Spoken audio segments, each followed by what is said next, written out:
So we need here set the flag. This is prototype 2 because 1 blew up. It'll go right to your thighs and then you'll blow up.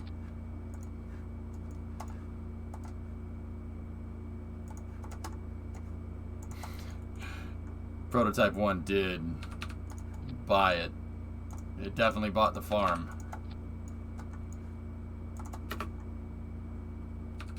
Just put that there. There we go. Alright, cool. Alright, well, we learned a lot, and we covered a lot of ground, but it doesn't look like it, but we did. Doesn't look like it, though, but we did cover a lot of ground. Alright, cool. On the other side of KSB, I mean, if you guys want to keep doing this, that's fine. I did want to go mess with the small SSTO, but I don't know. Maybe we should just keep pushing forward, pushing through with the big one.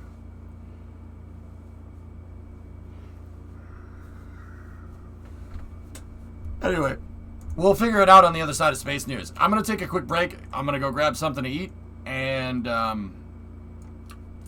yeah, we'll discuss what's going on in the space industry here in a moment. I'll be right back.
Alrighty, dudes.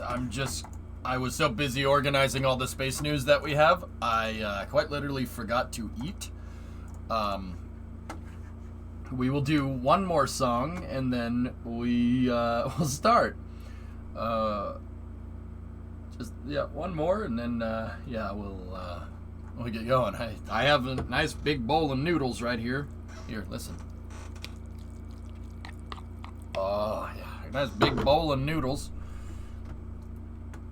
And let's get some music going. Noodle ASMR. Oh. Subscribe to my YouTube channel. Don't forget to hit that like button for more ASMR noodles.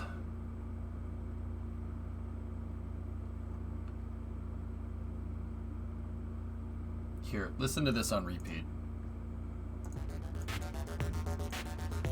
Be right back.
Oh god, I just scarfed those noodles. Oh man, I'm gonna pay for that later. Dude, I'm gonna pay for that one later. Oh. Okay. Hello.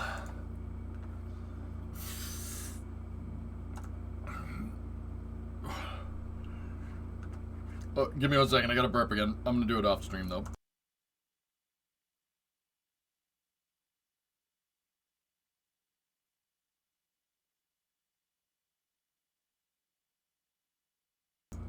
Okay. Hey, it's me logging in from your new laptop. Cool, cool. All right. Oh. Hi. Welcome to Space News.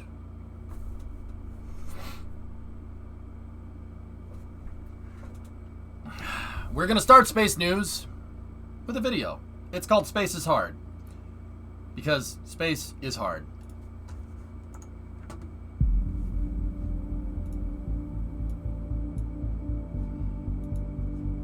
Nobody knew where we would be 10 years ago. It got really quiet here at the Kennedy Space Center. But I don't think anyone really could have envisioned where we are today. And liftoff. Liftoff. Liftoff. Today, weather permitting, Atlantis will display its power and spectacle one last time under the direction of Flight Director Richard Jones. And the shuttle was sort of iconic. You know, there weren't many spaceships that looked like it. There weren't any that landed like it. And I think it had become sort of so commonplace. Yeah, you know, this shuttle flies 6 times a year. It has done it ever since I was a little kid, or even before I was born. And I think it just became a bit of a surprise to the world that, wow, it's not going to fly anymore. Here's our commander, Chris Ferguson. He's in the suit-up room, going over to pilot Doug Hurley. And here is Mission Specialist number 1, Sandy Magnus. This is Rex Walheim. He's our Mission Specialist number 2. He's making his 3rd space flight. He's spent more than 24 days in space. It was a real honor to be a part of the last shuttle mission, STS-135, because it was such an important mission from the viewpoint of really showcasing what the shuttle program accomplished during its whole 30 years. And here they come. I always looked upon a shuttle flight as like preparing for Christmas. You know, all the work is done ahead of time. You know, all the shopping and the cooking, and that's what training is like. You know, when you launch, that's like Christmas Day. You get, if you did everything the right way, preparing for it, it's all fun. Jones has already polled his team for a go for launch from a systems perspective, as has the International Space Station Flight Control Team, led today by Flight Director Emily Nelson. This is an incredibly experienced and dedicated team that gets the people on the orbiter.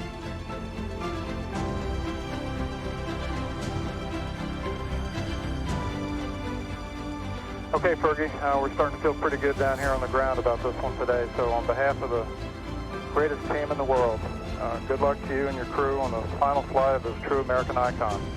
Let's light this fire one more time, Mike, and witness this great nation at its best. The crew of Atlantis is ready for launch. T-minus 35, 33. Clock will hold at T-minus 31 seconds due to a failure. And then all of a sudden, at 31 seconds, it's like, oh, we're stopping. And we all looked around, it's like, huh? What do you mean we're stopping? You don't stop. It was 31 seconds to lifting off. And what had happened was the little beanie cap that sits on top of the external tank, you know, they get that out of the way so we can launch. And when they moved it out of the way, there was a micro switch that was supposed to tell the Launch Control Center, hey, I'm out of the way, it's safe to launch. And that micro switch had failed, and so the Launch Control Center wasn't sure if it was out of the way or not. The LCC says we need to verify using a camera. But it's just amazing how seamlessly the entire ground team ended up covering it, and we ended up launching just a few minutes late. This is CMAC, we verify retracted. It's like, oh wait, we're launching. 9, 8, 7, 6, 5. All 3 engines up and burning. 2, 1, 0, and liftoff. The final liftoff of Atlantis on the shoulders of the space shuttle. America will continue the dream. Roger roll, Atlantis.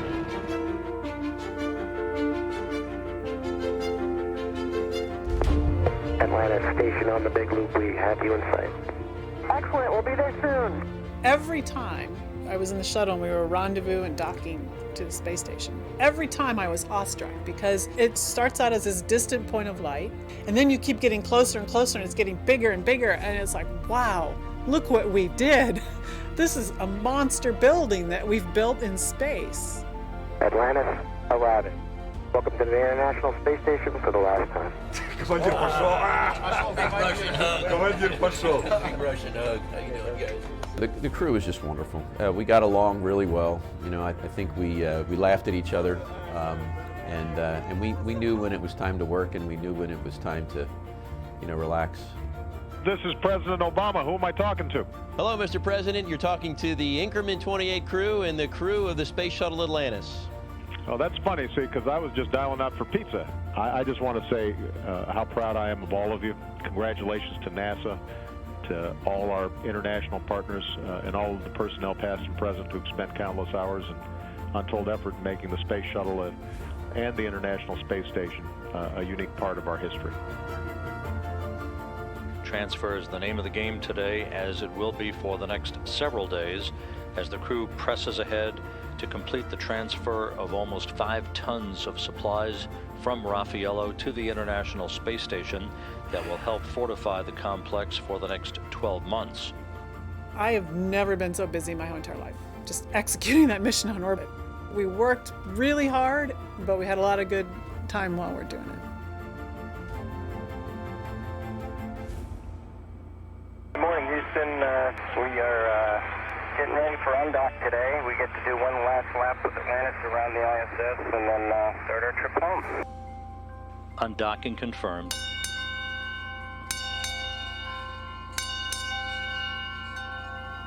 Atlantis departing the International Space Station for the last time.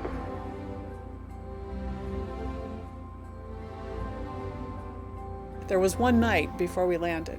We had all of our tasks done. We were ready the next day to deorbit and come home, and the 4 of us had an opportunity to hang out in the flight deck and watch the world go by. And that's where we had a chance to really focus on, wow, this is, you know, the last night a space shuttle is going to be on orbit. It's kind of interesting to be here on the final night of a shuttle mission.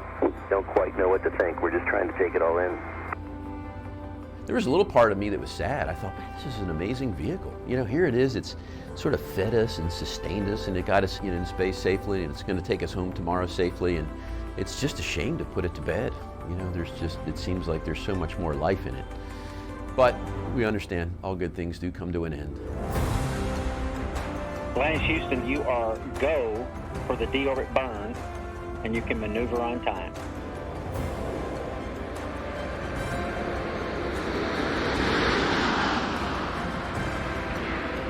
Landing gear down and locked.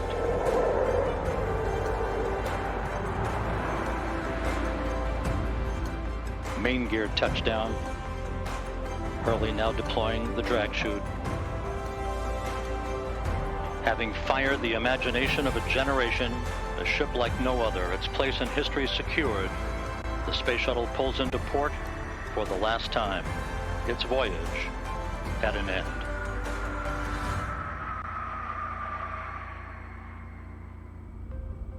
Well, you're always relieved that your mission went well and that you got everything done everybody wanted to get done, so there was relief. But there was, I remember we sat there when we landed and none of us wanted to move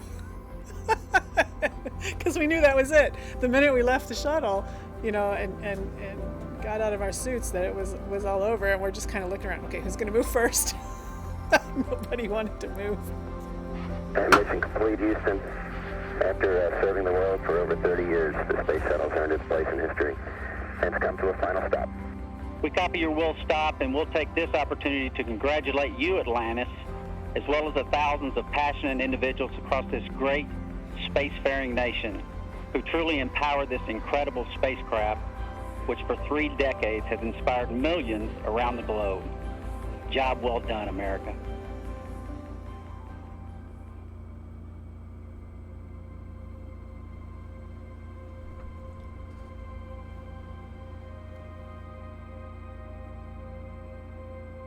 You know, it's interesting to be, I guess, a sort of a leader in the Boeing company with the ability to influence not only the design of a spacecraft, but also have an opportunity to talk to a lot of our young engineers.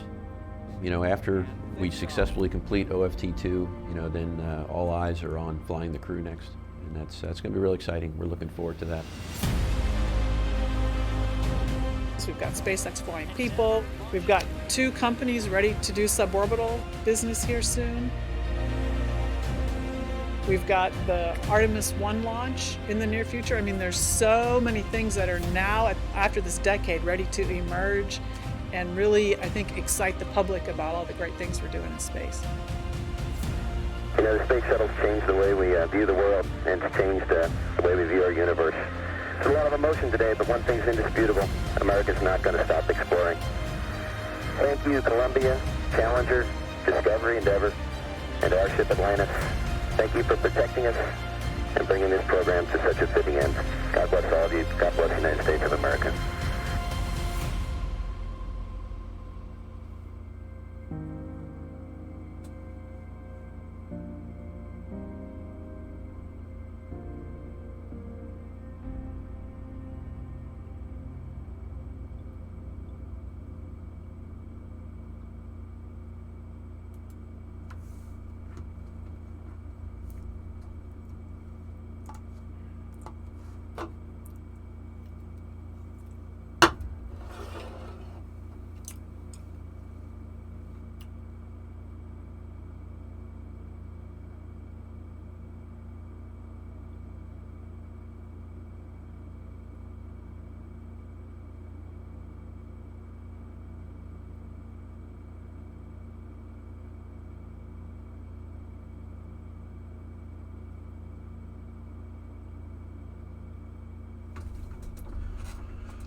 Could be worse, I guess.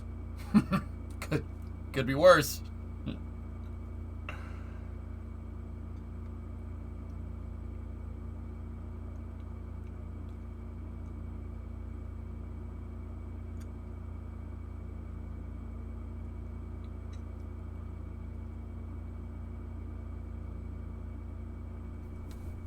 Something about it, guys. I can't put my finger on it. It doesn't. That whole thing, how the shuttle went out, didn't seem right. Something seems. I still can't put my finger on it. 10 years later, I still can't figure it out. It doesn't. It didn't feel right. It didn't feel right. Like that's the best way I can describe it. And like, don't get me wrong. What Ferg said right there was spot on. All things got to come to an end. I get it. It just didn't. It didn't feel right, and it still doesn't feel right, and it pisses me off. It pisses me off, dude. It still makes me angry. Like I still get pissed off. Discovery, go at throttle up.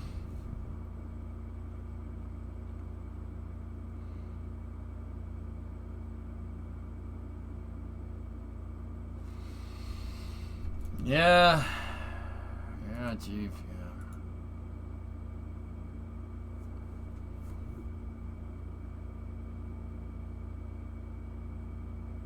Yeah, it's annoying, Hellfish. I really don't like that it went out the way that it did. The shuttle was so dangerous. Alright.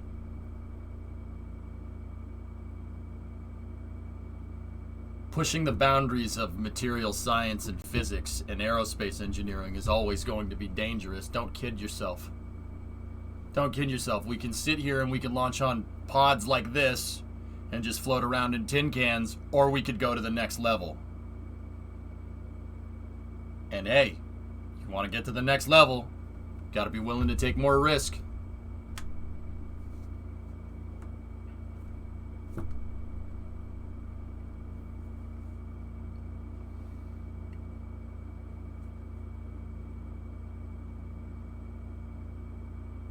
Yeah, Doomer, that probably had something to do with it. It's because we sat on our hands for 10 years instead of continuing shuttle launches till Dragon and Starliner were ready. Yeah, maybe that had something to do with it.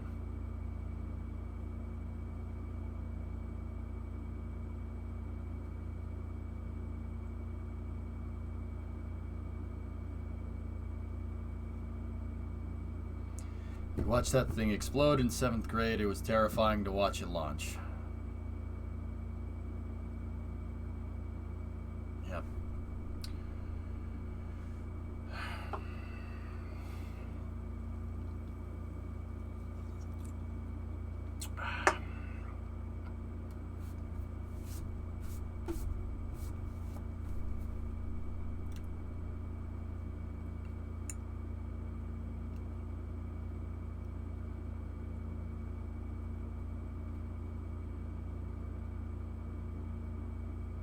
Fear's a hell of a drug, I guess.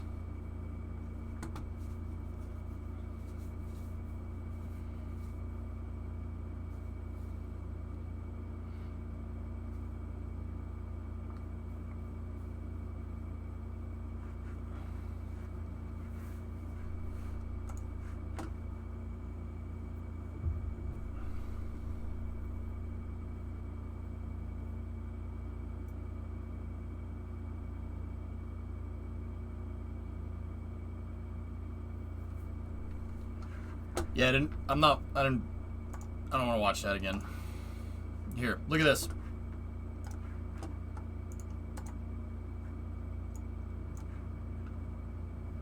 T-minus 10 seconds. My left ear loves this.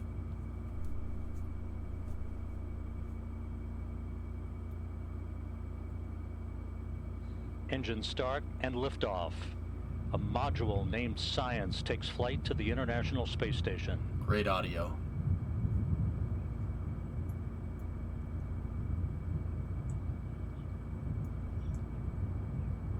Good stage 1 ignition.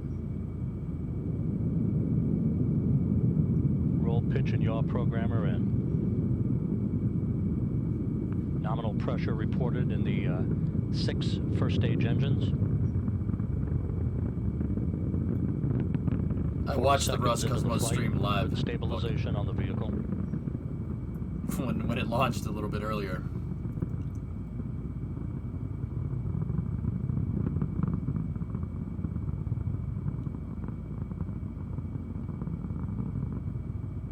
Coming up on the 1 minute mark into the flight.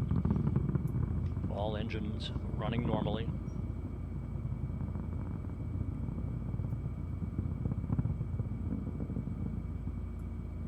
What else would Now they use going the to shuttle period for? Of maximum dynamic pressure on the Proton M. Building gateway. Build gateway in low Earth orbit and then send it. From the blockhouse in Baikonur. The shuttle has an infinite amount of uses.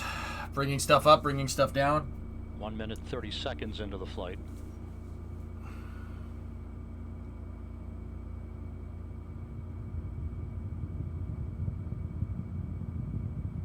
Yeah, Ron McNair is cool, man.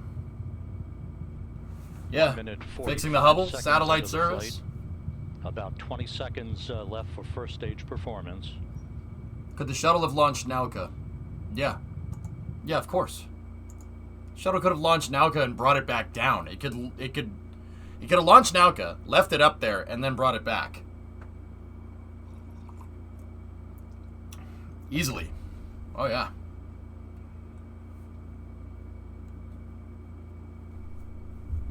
You may have had a little bit of trouble with the down mass capability, with bringing it back down, but it could do it. Could the shuttle make Starlink? Sure, why not? Yeah, of course it could.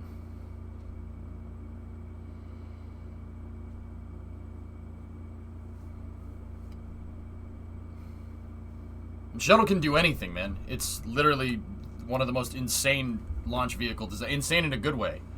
Launch vehicles ever devised. Look, man, I don't want something that frickin' lands in the friggin' ocean with parachutes. They were doing that 50 friggin' years ago, man. That's stupid. That's like saying I want a carburetor on a modern... Oh, wait, I do say that. No, that's like saying I want bias ply tires on a modern car because that's the way they did it 50 years ago. No, That's stupid. That's stupid and counterintuitive. The shuttle was a step in the right direction. And if you want statistics to back it up, to back up that statement, I can do that. They named a library after him who was discriminated against. I love how we come forward from that.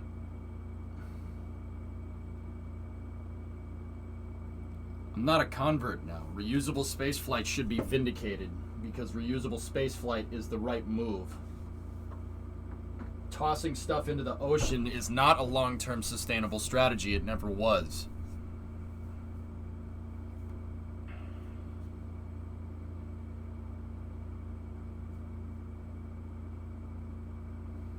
SpaceX rockets can land themselves and be reused. Go at throttle up.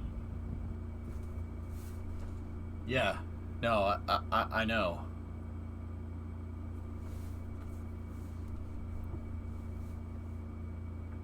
What are the chances they'll seriously consider space planes in the near future? Dream Chaser is the closest thing we'll get, which is a damn consolation prize compared to the shuttle. In terms of capability, Dream Chaser is really cool, and I'm really happy it's being made. The shuttle's a great design, and anybody that thinks it's unsafe doesn't understand what the vehicle's purpose is, and it's true. That's true. You don't understand what the shuttle is trying to accomplish. It's trying to accomplish routine access into space. Now, I know people say, oh, there's no escape system, EJ. There's no escape system. There's no escape system. Planes don't have an escape system. The 747 doesn't have ejection seats and parachutes. Why is that? You really want to move to the next level, we got to start looking at spaceflight in a different way. Wario agrees with me on this one. So does Jeff Bezos, for what it's worth.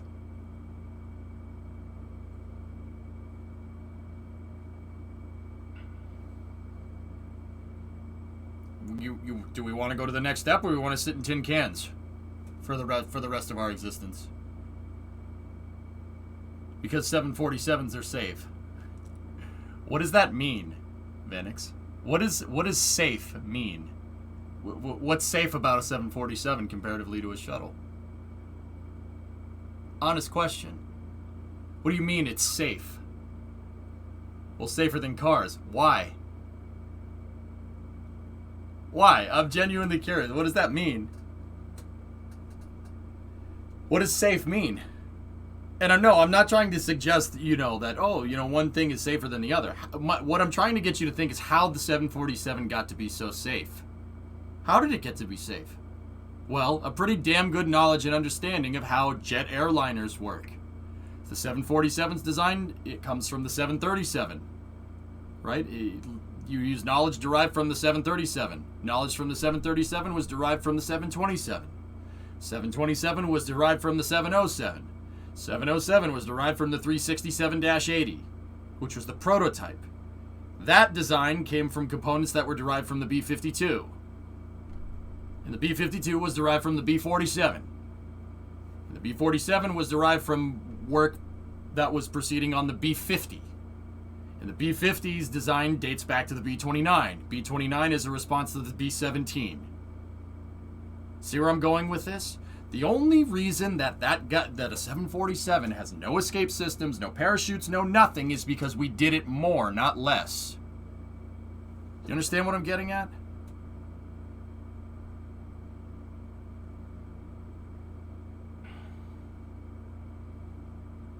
Yeah, Bombas, whatever. People like whining about stuff. It is what it is. See what I'm talking about?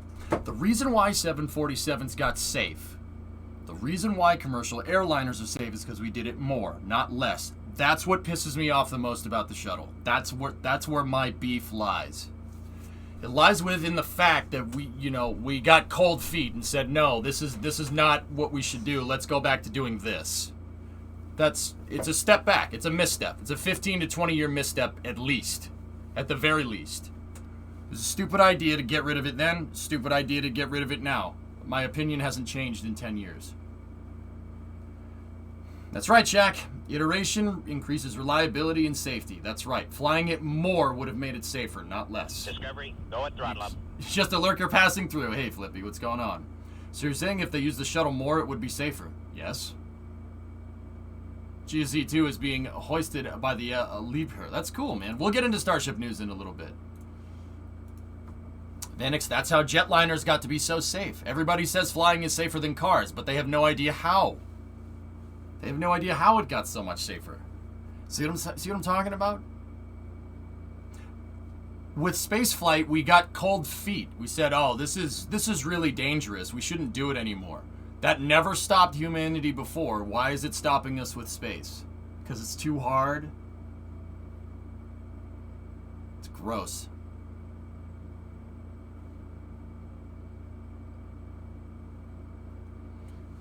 You know? Yeah, the shuttle had its problems. I contend to say to this day that the problems were not engineering related. Everybody says it has a design flaw. It does not have a design flaw. It has idiot managers. You could have the best line cook in the freaking world. If the manager of the restaurant's a moron, you're not going to sell any food. Straight up. You could have Gordon Ramsay as the chef. Hell, you guys ever watch that show? The cooking show? You could have Gordon Ramsay as a chef. If you don't have the right manager, it doesn't friggin' matter. The engineering is sound. The engineering was sound. It's just, it turns out that if you try to, you know, it wasn't designed to launch in the cold, so if you launch it in the cold, something wrong is going to happen. Oh, geez. Shocked Pikachu face. That's what pisses me off about the shuttle. It's a step back, and we're reeling from it, and we'll be paying for it for, I mean, we've been paying for it for 10 years. By having the ISS basically understaffed for over a third of its useful tenure. It's really annoying, actually. Hey, Zap, what's going on? Possibly because something happens, everybody knows about it in the worst possible way within a day, and that's not that it's an excuse. Why do we look at planes any different? Pro skill planes crash all the time. Something like that, Wisp. Mm-hmm. You see what I'm talking about? Vanix, that's what I'm getting at, dude. It's a step in the wrong direction. And like I said, if people can disagree with me, and that's totally cool. This guy thinks the same thing. So does this guy. So does that guy. So does Gary. So does Jim. Everybody here. They'll all tell you the exact same thing. Interesting talk you fell into. Yep.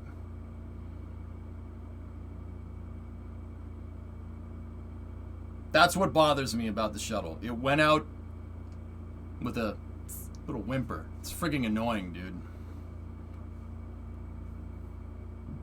It's a good spacecraft, and it's a hell of a design, and it could have been pushed to work. We just never did it.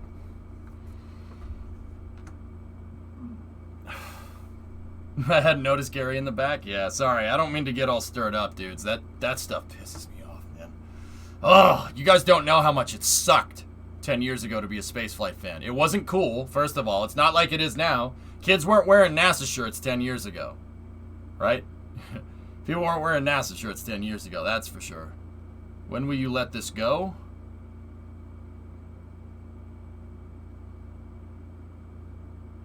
When will I let it go?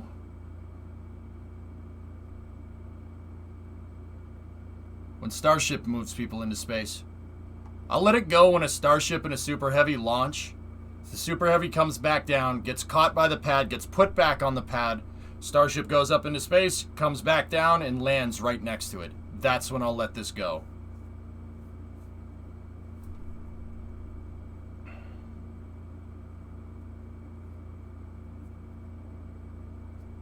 Yeah.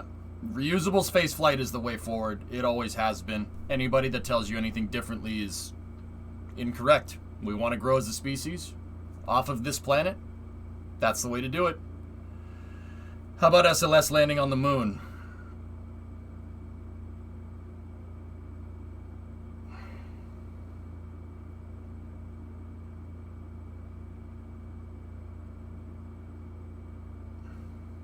Yeah, that'll be a good one.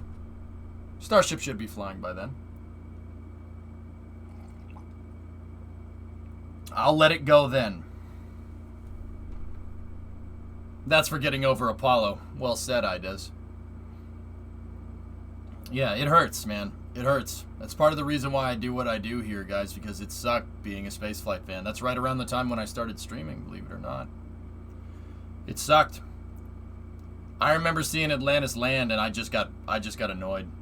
I just got annoyed. Like, I wasn't happy. That's for sure. I wasn't happy. I don't know about you. Do you like what you see? I don't like what I see here.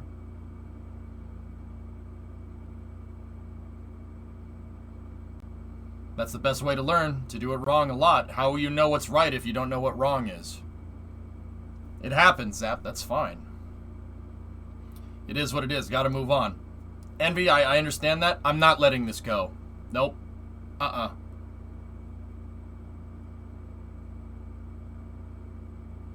not letting it go. No. Nope. Sorry. That's the hill I'll die on. It's fine. Do you actually think the crane pick up and sit down is going to actually be feasible? Tough problem to solve, Cube Jam. Not impossible. Yeah, not impossible. Tough problem, not impossible though.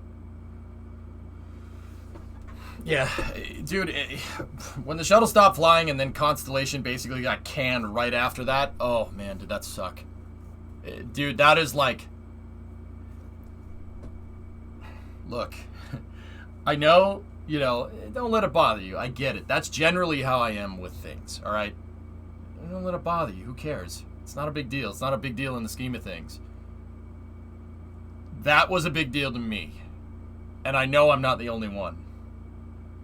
That helped light a fire under my tail that I still have to this day. I'm carrying the torch of that dang shuttle. Not me, personally, right? But that day, dude, it sucked. It sucked. It was like just one of the worst feelings ever. And I watched Columbia happen. I watched that happen. That sucked as well. It felt just as bad as that.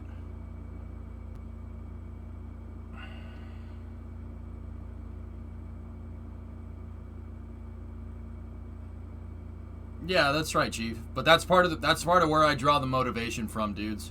I don't ever want it. Like, anybody that's a spaceflight fan, like, I get it, dude. You know, like, it's just a spaceflight, dude. You know, there's much more. There's other things to worry about. I know. I get it. Like, but that, you know, I don't think I hold on to it, and I hold on to that. I don't know, grief, I guess, because it motivates me to do better. It motivates me to show people how important this is. I don't want any one of you guys that didn't experience it or were too young at the time to go through that, man. It friggin' sucks. It's not fun. It's not fun. It sucks, man.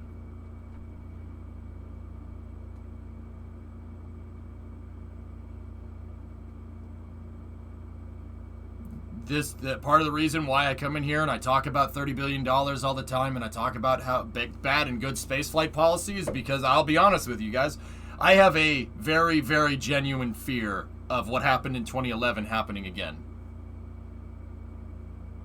That's why I get upset every time somebody says, "Oh, cancel SLS," because honestly, they're too stupid to understand that literally is repeating the same mistakes that we made 10 years ago. That type of rhetoric, that type of mentality is stupid. It's stupid. And it's counterintuitive, and it's going to take us backwards, not forwards. Every freaking time a program in NASA that has to do with human spaceflight has gotten canceled, we'd ended up with less capability. Programs conclude, and that's fine. But every time a program got canceled, or we decided we knew we had a better way to do it, let's not do it this way, we've always ended up with net less capability. Mercury concluded. Gemini was the logical conclusion to Mercury. The Gemini program concluded. Apollo was the logical conclusion for Gemini. You learn how to work in space to be able to get to the moon. Then we canceled the Apollo program. And we said we could do it better with the shuttle, ironically, which is funny because this conversation is about the shuttle to begin with. Surrendered capability going to the moon, confined ourselves to low Earth orbit, said we were going to build the infrastructure to go back to the moon and never did. Then the shuttle got canceled. Well, the shuttle's program concluded. Technically, it got canceled. It got canceled. Columbia canceled the shuttle program for the most part. We wound up with a huge stopgap in capability, 10 years of no human space flight from American soil. And now we're back to pods. We literally reverted to where we were during the Gemini program. Great. Now, don't get me wrong. SpaceX's rockets, reusable. And I totally 130% agree with Elon Musk when it comes to reusable spaceflight. That's where we need to go if we're going to take this seriously. It's a step in the right direction, but we took one step forward, and then when the shuttle program got canceled, we took about 30 steps back. Yeah.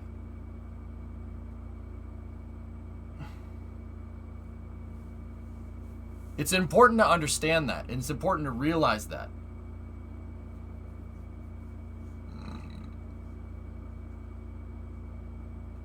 Yeah, nice, Chief. I want to go up. I'm genuinely worried that after a few Artemis missions, the same thing will happen again. Thailand, I am constantly on the front lines here, and this is why I so vehemently defend SLS despite it being expendable. You don't know what door you're knocking on. We're it's very easy to forget. Especially with information cycles that happen so fast nowadays, we're very easy to forget. We shouldn't make the same mistakes twice. Or 3 times, or 4 times, or 5 times. See what I'm talking about? Was the ice hit on Columbia once in a lifetime hit? DJ, it wasn't ice, it was spray-on foam insulation, and yes, it was a freak accident. That you could launch 1,000 more shuttles and that would never happen again, ever. And before you say, oh, that's just your opinion, I've read the Columbia Accident Investigation Board many times.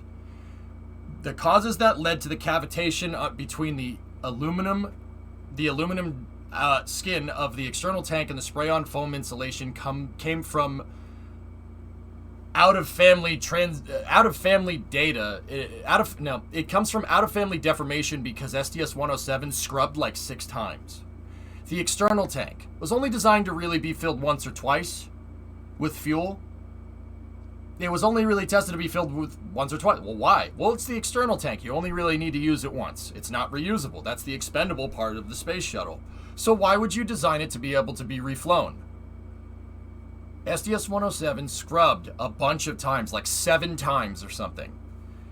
And all of that cooling and heating of the external tank caused thermal expansion and contraction, expansion and contraction, expansion and contraction. That cracked and cavitated the foam that was adhering to it. So when they went to launch, a piece of it came off. The circumstances for Columbia to happen needed to be so ridiculously precise that, like I said, you could launch, let's see, what's the actual statistic? 270 more shuttles. That would never happen. Trust out of family. family. No, sorry. It is a freak accident of the highest magnitude. That's just, yeah. Physics, luck wasn't going your way that day. If that piece of data, if that piece of debris had gone 2 inches lower, it misses Columbia, and Columbia is sitting in a museum right now. Or even better, probably still flying. If it hits a couple inches to the right, it hits the thermal protection system and bounces off. Because it hits the tiles and not the RCC. It was a freak accident. That part where that debris hit the shuttle is a critical structural component for the wing subassembly. It's where the wing bolts to the landing gear. The part where it hit. It is a critical piece of structure. Like I said, if it goes 2 inches to the right, it bounces off. If it goes, 2 inches higher, it pops off the top of the wing. If it goes like an inch to the left, it hits a piece and it does do damage to the thermal protection system, but it doesn't hit that structural piece and doesn't rip the wing off. It was a freak accident through and through. Now Challenger is Challenger, if you really want to know, Challenger is the spaceflight equivalent of saying, hey, there's a river right there. I'm going to try to drive my car across it.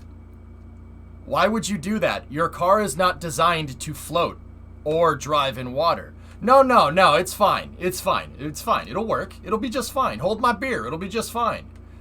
Proceeds to drive car in water. Car sinks, hydrolocks, brakes.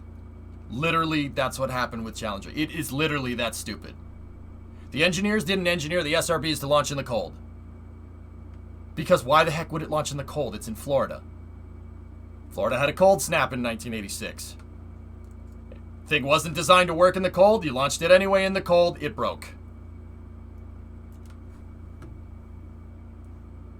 Play stupid games?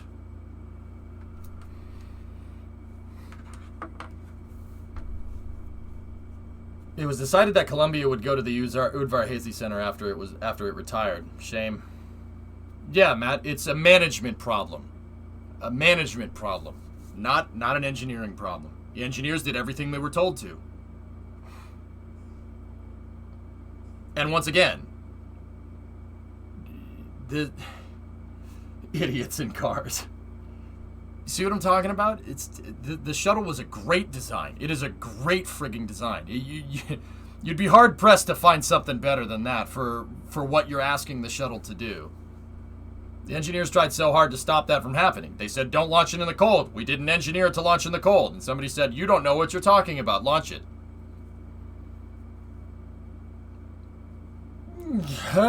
My heart. Ow.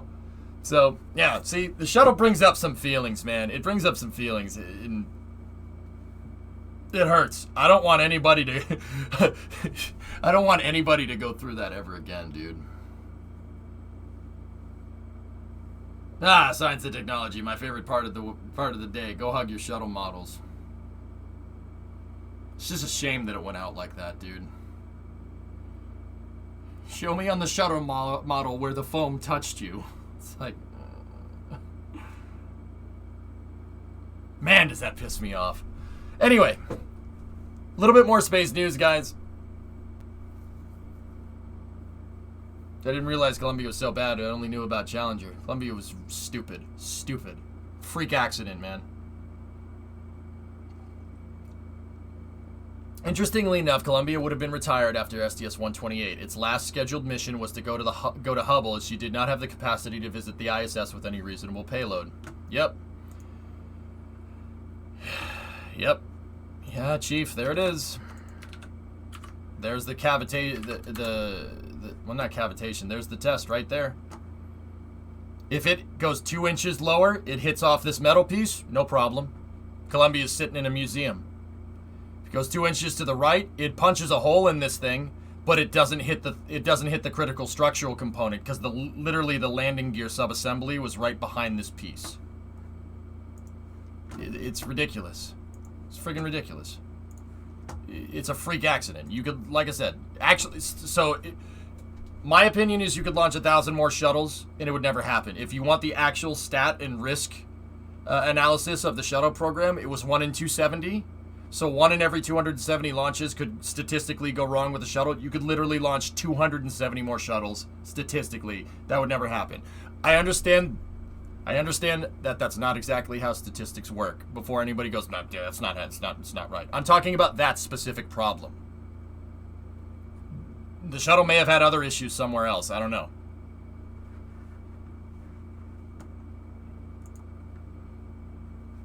Anyway, let's keep going. So Nauka was launched this morning. We watched footage of it going up into space. Nauka is a Russian science module that's being attached to the ISS. Actually, it's the first module over 10 tons to be attached to the ISS in about 10 years. The last big module to be attached. Now, the ISS has had a bunch of small stuff and little auxiliary modules attached to it. This is the first major module that will be attached to the ISS since STS-130 installed Node 3 in like 2010? Imagine a shuttle with a stainless tank and no spray-on foam insulation. You'd still get ice accumulating, Thailand, hydrogen, big pain in the butt. But yeah, I mean, once again, shuttle never had another problem with foam coming off after that. Who knows? Leonardo, the permanent multi-purpose module, Vulcan. Yeah. So a tin can? Okay. What do they use that for? It's literally the freaking garbage chute for the ISS. I'm talking about like an actual real module, not the shuttle using its cargo container and attaching it to the back like someone would put a shipping container in their backyard. To be fair, Node 3 is just a tin can with more doors. You really want to be right about this, don't you? Alright, sure. Sure, the permanent multi-purpose module. There you go. I don't know who we're being fair to, because we ain't being fair to the facts. I don't know who we're being fair to, bro. Anyway, here. Nauka launched with its own remote manipulator system attached to the side. Now, it did launch, and there was some stuff going on from what we've heard, and keep in mind, this is just hearsay at this point. This is just hearsay at this point, but supposedly there's been some problems with Nauka's thrusters, and I don't think there's particularly any problems here. I think they're going to get it to the ISS just fine. What I think is going on, this is my opinion, nobody knows yet, we don't have the facts yet, and it's not good to guess, right? But when it comes to opinion, I think it's fun to just kind of speculate, I guess. So there were reports of things going wrong with Nauka, but it did make it into space. In terms of what I think is going on with it, I'm pretty dang sure that it's just teething problems. This is the first time that the Russians have launched a functional cargo block into space since 1998. Zarya was the last module of this type that they launched into space, and that launched on the Pizza Hut rocket.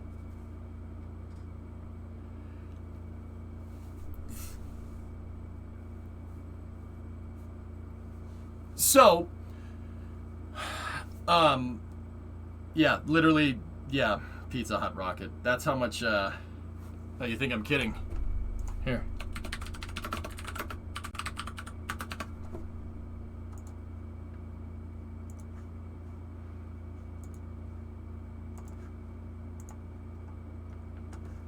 This is not photoshopped.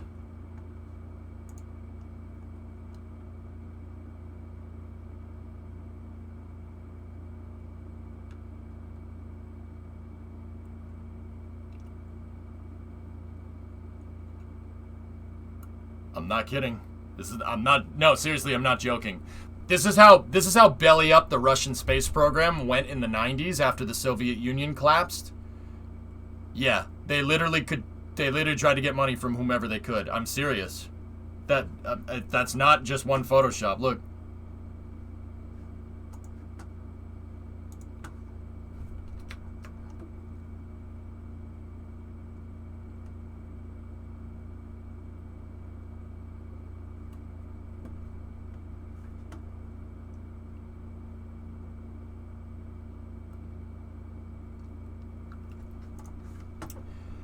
Yeah, Pizza Hut rocket. So, that's probably what's up, dude. They just haven't done this in a little while. They're probably doing checkouts on purpose, and it's probably fine. I thought that was because Zarya had a pizza oven on board. Actually, Vulcan, I don't know if that's true or not. Is that what it was? Is that what it? Did they really? I mean, I guess. Yeah, I guess they have a pizza oven on board. I mean, hot and ready. At the end of the day, why not? Yeah, new info, panic. All right, well, let's see if EJ was right. The first orbital correction maneuver of the Nauka module this afternoon has been canceled to give ground controllers time to deal with a potential propulsion issue. Uh-oh. Uh-oh. Give him some time to work the kinks out, dude.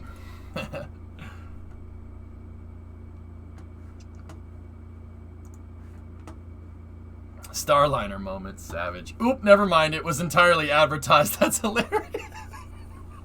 Dude, I don't, like, oh my god, man. I hate it. I hate it. I hate it so much. No, please, God. Dude, like, can you imagine? You know, we fly in like Starship in the future. Oh, he sold the windshield. This logo is dangerous and impeding, but I do like Fig Newtons. You know, like, please, God, no. Never on a spacecraft, please. What's interesting is Rogozin is saying everything is going to plan. Phil, it just seems like they're having some teething problems, dude. And I'm not trying to do cleanup for the Russians either. They're just, trust me, man. If something was genuinely wrong, Dmitry wouldn't say anything. Right? If something was really wrong, he wouldn't be saying anything. The fact that he's saying, yeah, everything's going okay, everything's going fine, etc., tells me that it's just teething stuff. They'll fix it. What's teething, or however you spell it? Teething is something that when your teeth grow in, that's what it means in English, Vasya. Like, yeah, when your teeth grow in, it's just, it hurts for a second, but you figure it out. Teething problems would say, like, look, you haven't done this in a little while. It's gonna take a second to remember how to do all this stuff, dude. Because who knows how old those checklists are. Like, Vasya, how old do you think those checklists are to launch a functional cargo block into space, man? That book is probably this big, and it's probably 40 years old at this point. What's that, Vulcan?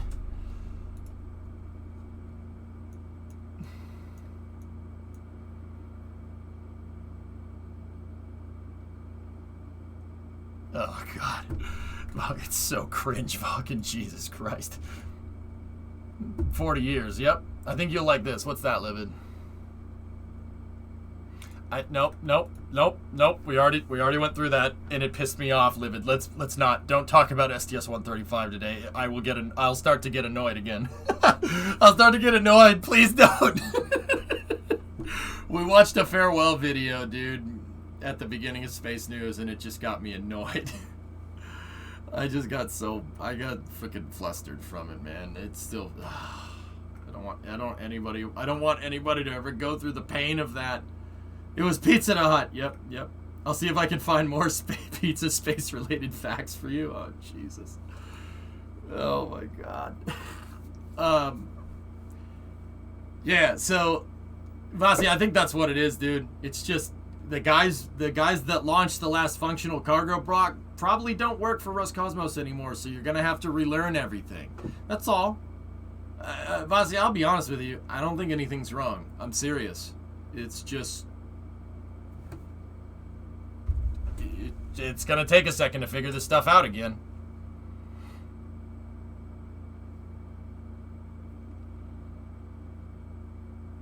Oh, that view is pretty cool. Yeah, I don't hate it. Do the Russians like Pizza Hut? I don't know, man.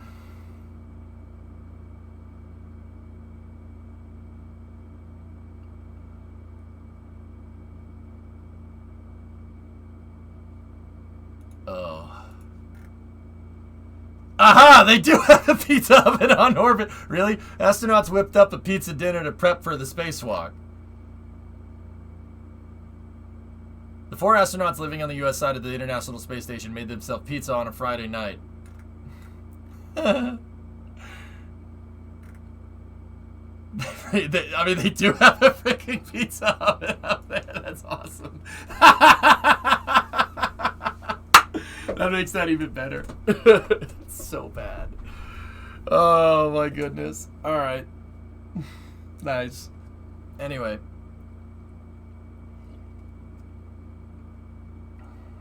Pizza Hut funding our space knowledge. It was only once, Blayman, and it was such a bad idea, no one has done it since. No one. Not even the Russians. The Russians watched it launch and went, oh.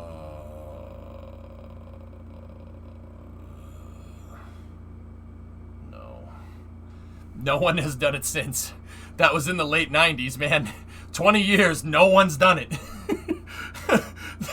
Dude, trust me. There's a reason. You found a video? Oh, God. Oh, no. Yeah, Willie, you can post. So that's what the UFOs were. They were flying saucers from pizza pads to the eye. I expected better from you.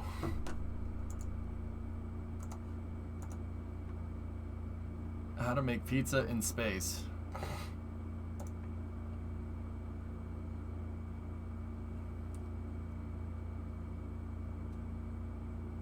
What in the hell is this? Other than blowing my eardrums out. Thanks. Let me just underdrive that audio a little bit. There we go. We will equip Smooth Yaz.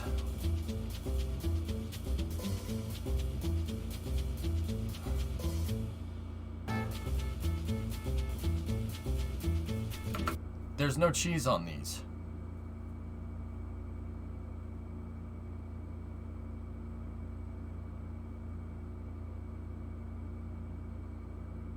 Okay, at what angle do I need to re-enter the atmosphere with the frozen pizza had it returned fully cooked? You're going too fast, Soapbox. It would need to be inside something that could flex heat at 300 degrees Fahrenheit, not 3,000.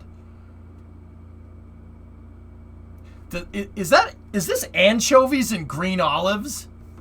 Is that anchovies and green olives? Bro! Bro, no! No! No! Stop this! Stop this nonsense! Hey, Mark. Wait a minute.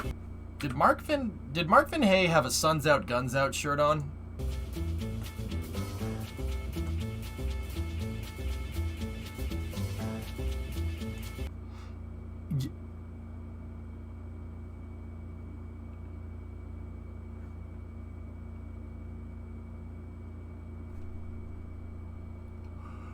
What the hell, Mark? Really? Sun's out, guns out? The sun is... I don't know what to say. Alright. Sun's out, guns out, bro. He thought that was... That's awesome.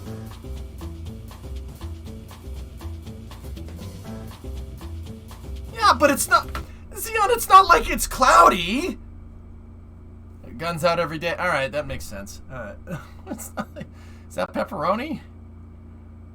That's a little weird. Yeah, dude, that's freaking extra pepperoni.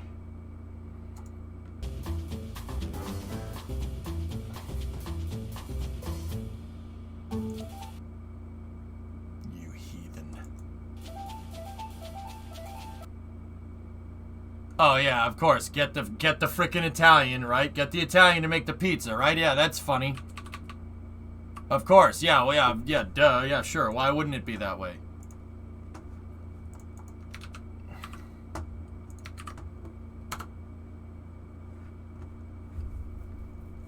I'm not a fan. Graph Shark. Isn't there enough pepperoni? There isn't enough pepperoni unless the cheese layer is covered. SpaceX plus Pizza Hut partnership. Falcon 9, full crust.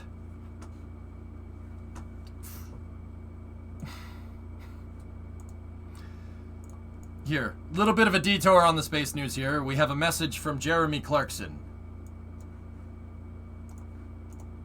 Following the success of the first series, I'm delighted to say that there will be a second series of Clarkson's Farm. You mean Caleb's Farm? No. All the team are back. Cheerful Charlie, Lisa, Gerald, and the fetus in the tractor. Caleb's Farm. Following the success of the first series, I'm delighted. Oh, that's some good news. Oh no! Anyway, model of Zeus and the tug at MAKS. Ooh. Oh. Yeah, that's pretty cool. Let's take a look at that real quick while we're here. So, yeah, Nauka will do a series at checkout for the next probably about 8 days. Depending on what's going on, and then they'll try to bring it to the ISS. Let's see what we got here. And on that bombshell, we have to end. Thank you very much, everyone. Good night. I miss Top Gear. No, I'm not watching the new stuff. Shut up. You're not changing my mind. What's this? What's David saying here? What is this?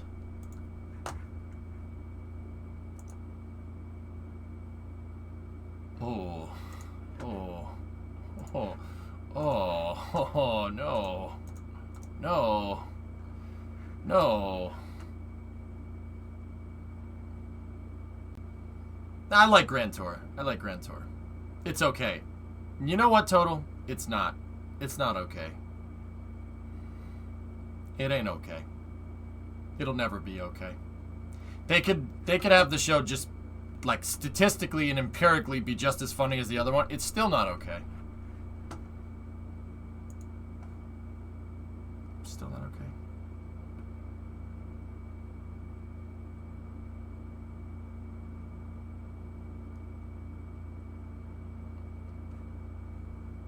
1.3? What?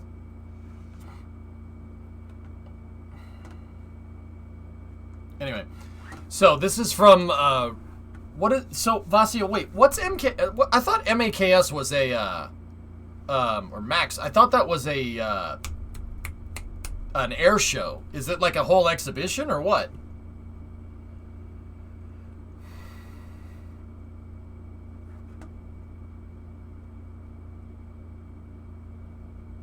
So when are you coming back to Florida so we could sit at Playa Linda and eat lunch with SLS? Oh, soon. Apparently, mock aerospace stuff there. Apparently, it's in aerospace. Don't you have NASA attending your aero shows? What?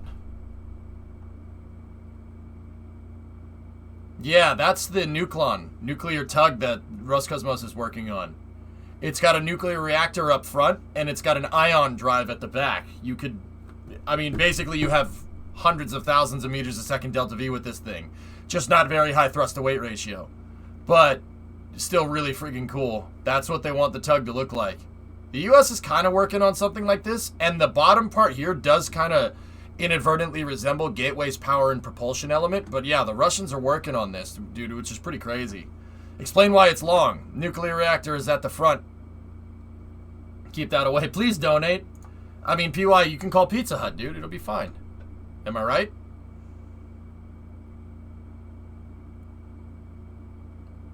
Why did they let off Jeremy from the BBC in the first place? Because zero tolerance policy, Swishio, means zero tolerance for common sense.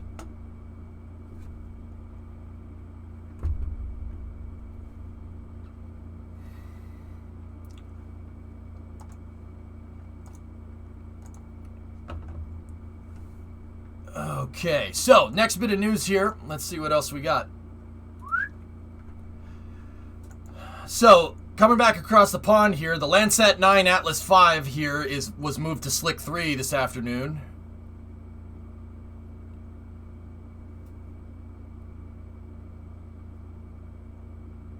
You talk about the Nauka issues yet? Yeah, Demo, I don't really think that anything's wrong. I just think they're having teething problems, dude.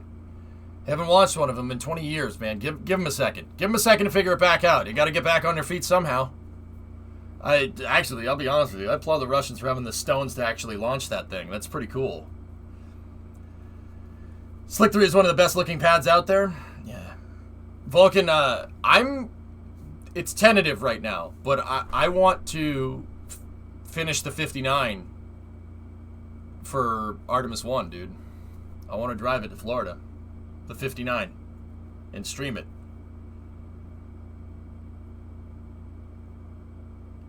Yeah, that's what I'm thinking about doing.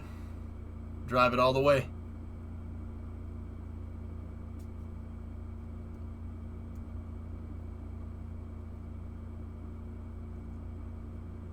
That's right, Kevis. Yep. So, yeah, I gotta finish the truck in that regard. But yeah, there you go. So this is the booster for Landsat 9. Landsat 9 is a climate observation satellite. It is launching out of Vandenberg here. Fun fact, this Atlas V core was delivered via airplane. Speaking of Russian equipment, one of these bad mother truckers moved this thing out there. I mean, I guess before somebody freaking says something and says, oh, technically it's Ukrainian. Yeah. That's where the design bureau is, but yep, Antonov 124. Second to last Atlas V to go from Slick 3. Shame. What's the road trip song? Yeah, that Atlas V was moved in an Antonov 124 out to the Cape, or not the Cape, out to Vandenberg from Alabama. Yeah, an Antonov is big enough to carry an Atlas V in it, which is pretty cool. But the big boy is an AN 224. Isn't it a 225? You want to know what the crazy thing about that is, Lavi? The 225 is just a stretched 124. It's a 124 with a longer fuselage and 6 engines and a different tail. Seriously.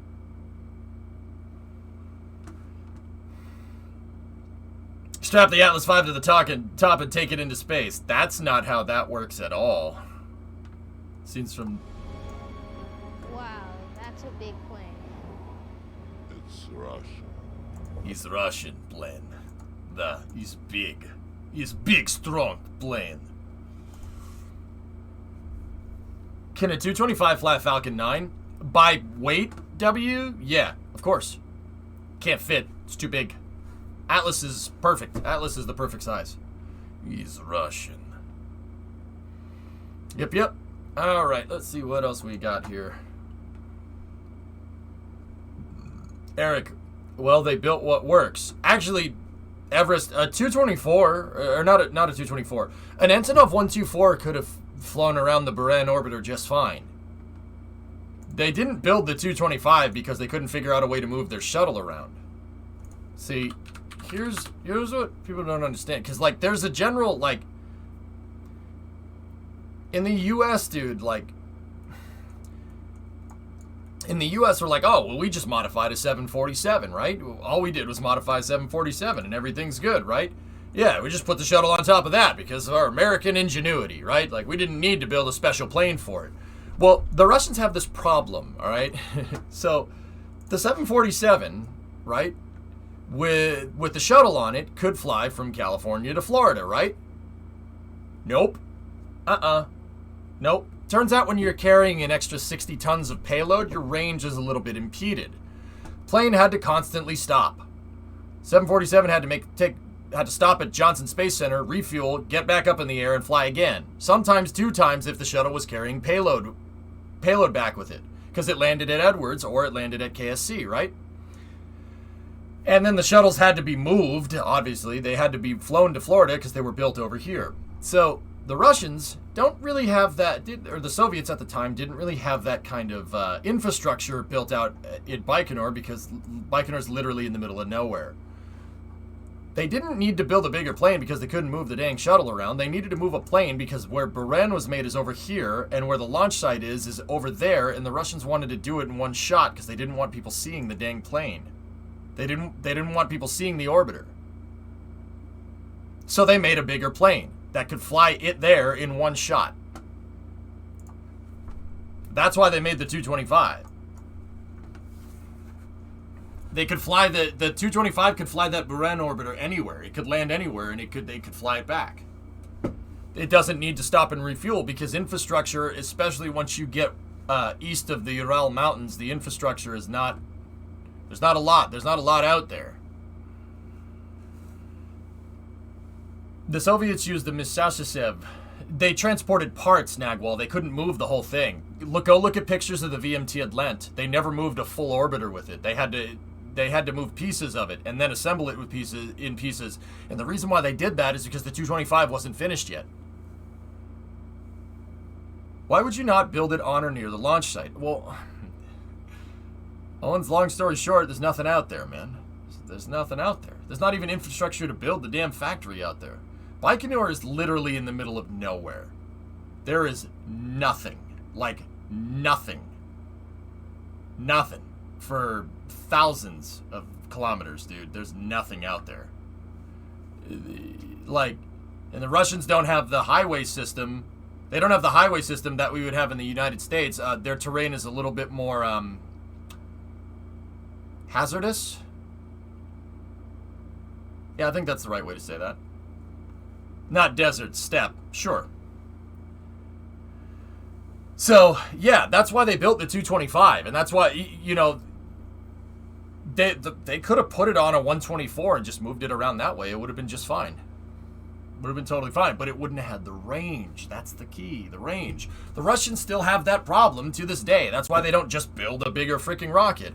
Their launch sites are not near the factories because, well, Russia is huge. It's freaking gigantic. It's bigger than every other country.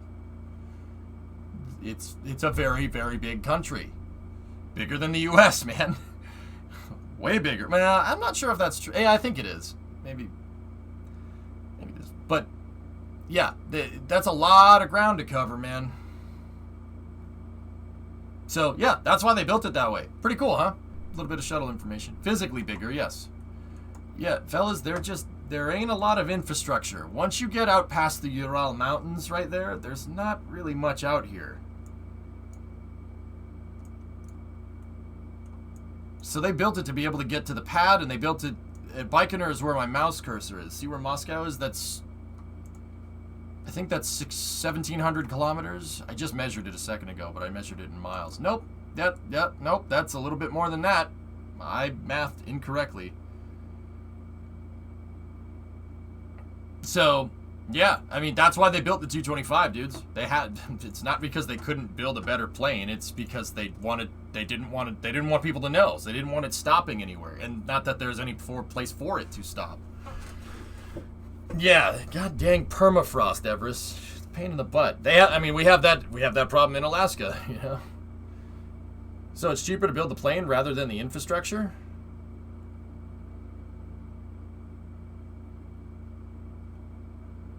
You know, I don't know. Owens? I don't know. You'd have to ask them that, dude. I'm not sure. Like...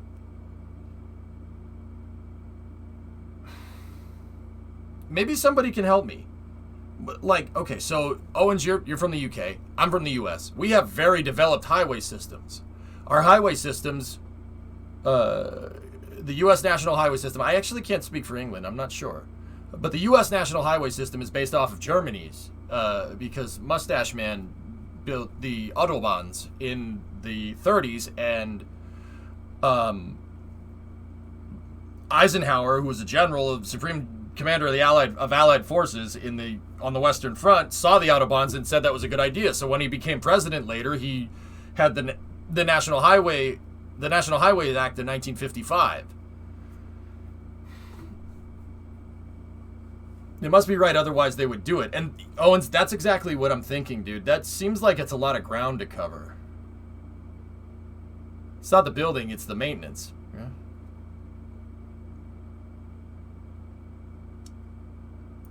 Plane is cheaper. The roads are really costly to maintain. I was going to say, why don't you just build a highway to Baikonur? But building a highway to Baikonur would be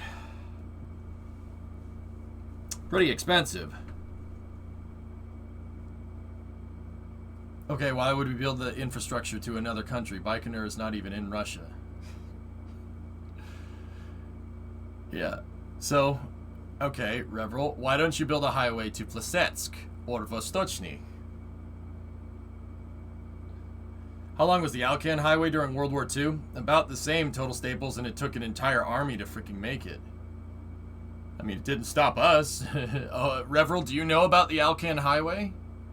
The U.S., to be able to move infrastructure to Alaska during World War II, because we thought Japan was going to invade the Aleutian Islands, we freaking built a highway that goes from Seattle to freaking Anchorage.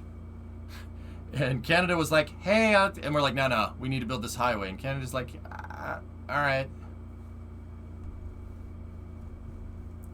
We have one. It's called the Trans-Siberian Railway. Well, it's not a road, but they did invade them, so it wasn't unwarranted. Hey, Canadians don't sound like that.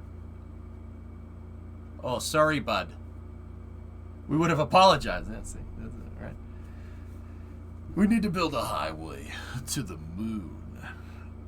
Yeah, so, I mean, probably building the plane is easier. That's my guess. So Russia has this thing called permafrost. And building roads on permafrost is why the Alcan Highway is a piece of junk. Like, it's some parts of the Alcan Highway are just a graded dirt road, and that's it. You know, that ice road truckers, that's the Alcan Highway. Yeah, it's not particularly developed. Building a road on permafrost sucks. Sucks. Because even though it's called permafrost, the stuff melts, and then when it melts, your road sinks into the ground. Imagine what happens to roads when the temperature passes zero several times every day for more than half a year. It's hell of a hard. It's really difficult to maintain. There you go. And there's your reason for the bigger plane, because freaking screw that, dude. Why would you do that? Hey, no, we were talking about shuttles earlier, but have you seen the final design for the Air and Space Center, Endeavour's final exhibit plan? Yeah, I saw a model of it while I was standing next to Endeavour, Vulcan. Yeah, man. The vertical stack. Vulcan, now, this is just me. Once upon a time, when the rotating service structure was still standing, right? Once upon a time, I thought it would have been a cool idea to take one of the old shuttle mobile launchers, take the thing apart, ship it in pieces to California, put it back together, and put the stack on that, and then build a fake fixed service structure, right? And have that be the top of the building, like, because you're building a big dome, right? Have the fixed service structure be the load-bearing piece on the top of the building, right, to hold the rest of the building together, and then have the rotating service structure as an exhibit. And have have it be like a half of a hemisphere and have the rotating service structure rotate inside of it. Yeah, that was my idea. All the equipment exists, but they scrapped the rotating service structure, so that's moot. Mobile launchers, though, we could still do that. Well, you sure think big. Yeah, obviously. Why the hell would you think small? Logistics to do it would have been insane. Well, we should just build a bigger plane.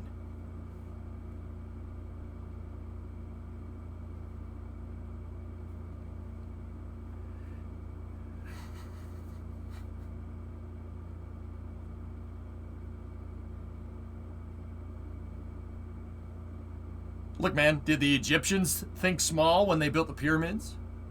No. Did the Greeks think small when they built the Parthenon? The Romans think small when they built Circus Maximus? The Colosseum? The Pantheon? Hell no, man. Hell no. Think the French thought small when they were trying to build the Eiffel Tower? The Italians with the Leaning Tower of Pisa? The English with churches? Discovery, go at throttle up. Hell with thinking small. Screw that. Go big or go home. Stonehenge. There you go. Churches? Pigs, apples, very small rooks. The Pantheon is in Athens. Nope. Try again. Big Ben, there you go. That's the Parthenon. The Parthenon is different. The Pantheon is in Rome. She's a witch! Burn her!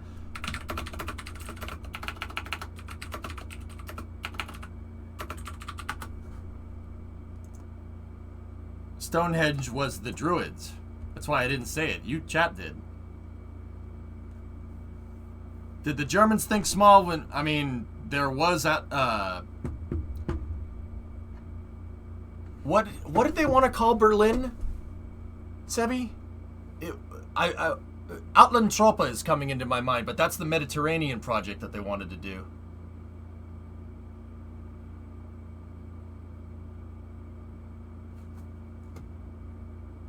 Yeah, Germania, that's it. That's what they wanted to call it. Yeah, and they wanted to build, it's funny because Mustache Man wanted to do everything better than previous in the past, so Germania was going to have a freestanding dome that would have dwarfed the Pantheon because that was his rule of thumb. The Pantheon is a freestanding dome in Rome. Yo. And it's still to this day the largest freestanding dome structure in the world. And it has been for like 2,000 years. The Rome Dome, yep. If we're gonna teach people about how awesome the shuttle was, it's only right that we present the shuttle in an awesome manner. The first telescopic capture of the Nauka module on its way to the ISS. Cool, nice picture. Gross Hall is the name. Yeah, Sebi, and then didn't. I don't condone this type of behavior. I think what happened in Germany between 1933 and 1945 was stupid, and those people deserved all to die. Anyway, with that being said, didn't Albert Speer, didn't they try to make they did a load simulation in Berlin to see if the soil could hold the Gross Hall? I'm pretty sure they did, and it didn't work. It would have sank into the ground. Yeah, because Berlin was built on it's very sandy soil.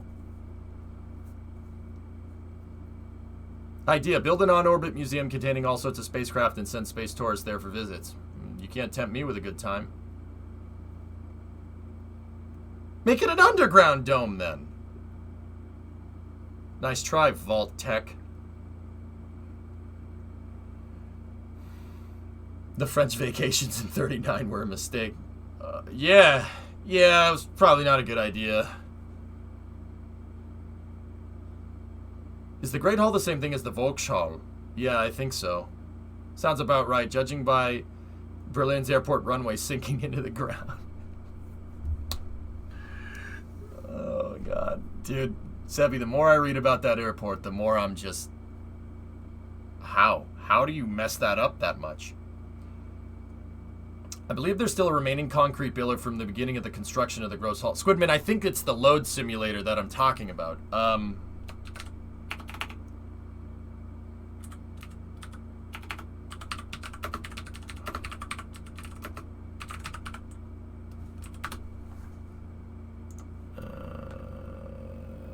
Yeah, so the Germans wanted to make this.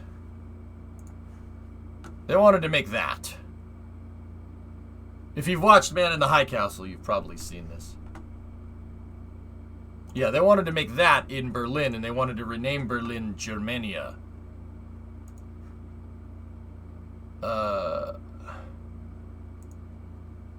So, as a load simulator project, they built a foundation, right? Here it is.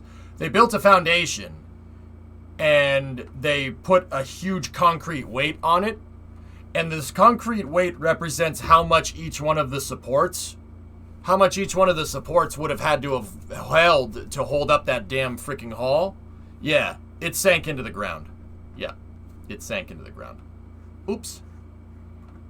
I like big domes that I cannot lie. Yeah, there you go. What's it called? Schwerbelastung Heavy load-bearing body. Yep. Schwer. Do you remember that from Modern Marvels? Yeah, and I like reading about it. I like reading about a lot of things. Discovery, go at throttle up. Oh yeah, you want to hear another funny one? Look at this. So, you want to build the big hall, right? And then there's the Brandenburg Gate, right? And then they want to build the Arch of Triumph. They wanted to build an Arc de Triomphe, literally just big, like one that was bigger than France. Bigger than France's. Yep. Yep. Yep. No, I do not like the French. I do not like them. We will build a bigger hall than them. It's like, it's freaking dick measuring contents much, dude. Like, I like to read the shampoo ingredients when you use the restroom. Wow. Well, hey, that's a good way to learn.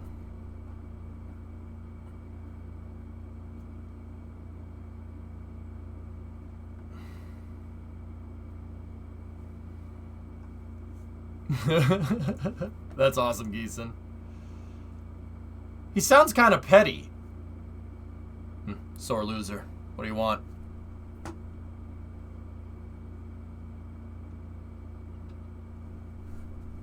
Sucks to suck, bro.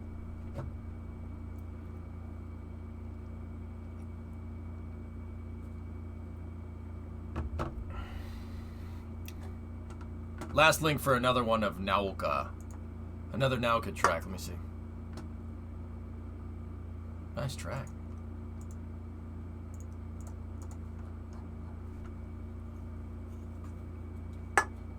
Sounds like Orlando International Airport sinking. Hey, Paul. I'm good. How are you? French has several arches. Yeah, he didn't even change the name. He just called it the Triumph Arch.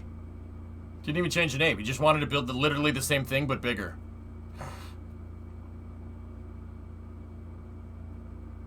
Yeah, they really liked Roman architecture. Yeah. Yeah. Big imposing empire. Wannabe big imposing empire. Yeah, it makes sense. Last for more white facts, alright?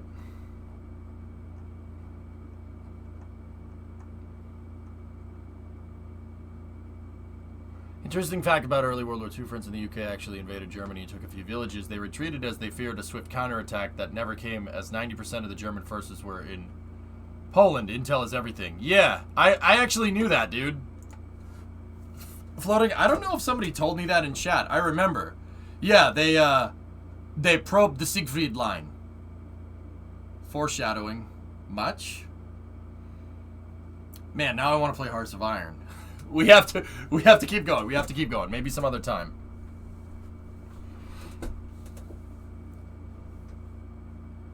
It took twice as long to build the Cologne Cathedral than your country is old. Construction, yeah, I mean, dream big, right? We did think big when we let Norman Foster design the original plans for renovating the Reichstag.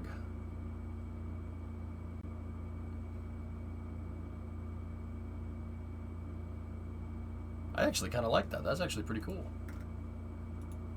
Soviet DLC is coming soon, maybe then. That's where we left off, Valksy, you remember? I left off getting my crap pushed in as the Soviet Union. Any news on Nauka? Nothing, Kem. But Dimitri says that everything is going fine. And here's the thing, dude. And Kem, I don't think people over here understand this very well. If Dimitri's saying everything is going fine, that means that it's a problem that they can easily fix. If Dimitri says nothing, then something's wrong. I think the fact that he reported in and said everything was going fine is just teething problems, like I said, dude. I think just give him a second, they'll figure it out.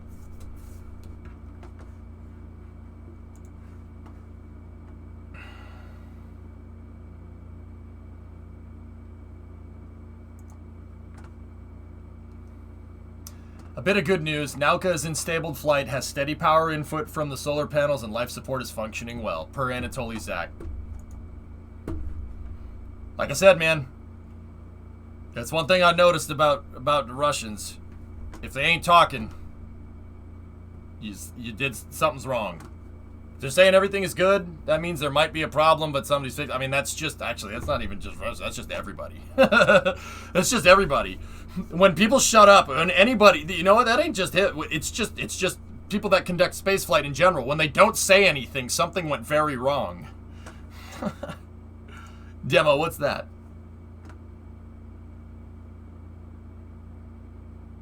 Where is Nauka? Is she safe? Is she alright? What's wrong with it?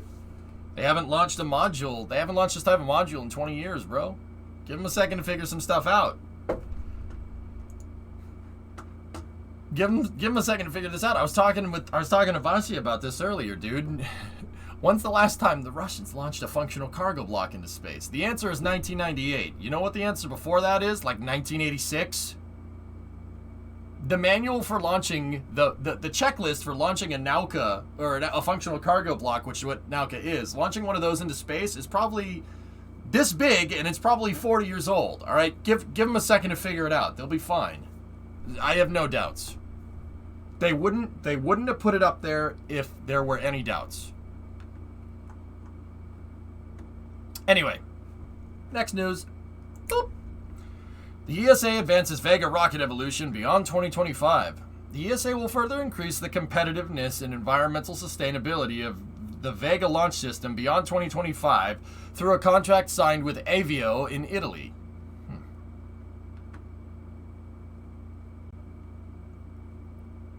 It's possible, Ga. Yeah. Vega operates from Europe's spaceport in French Guiana to launch light satellites to one or multiple orbits in a single launch. They're rolling out a new launch vehicle called Vega E, which will make extensive use of the Vega C building blocks. The objective with Vega E is to further increase the competitiveness and performance of Vega C, which is planned to have its first flight in 2022. This will increase its flexibility in terms of payload mass and volume, and reduce the launch and service cost and globally the cost per launch kilo offered in the market. Have I seen F9 yet? Demo, my mind defaulted to Falcon 9. Are you talking about Family 9? No, I'm not watching that crap. I haven't watched one since Paul Walker passed away, and I don't plan on doing it anytime soon. Avio. All right. For achieving these objectives is the use of new technologies for a completely new upper stage, featuring a new low-cost liquid fuel engine. Ooh, liquid fuel upper stage for Vega. Neat. This contract takes Vega a step further, having at its heart the new M10 liquid oxygen methane cryogenic engine. Whoa. Hey. Hey. Methalox upper stage for Vega. Pretty cool. Paul Walker, Too Fast, Too Furious guy. Yeah. Mm-hmm.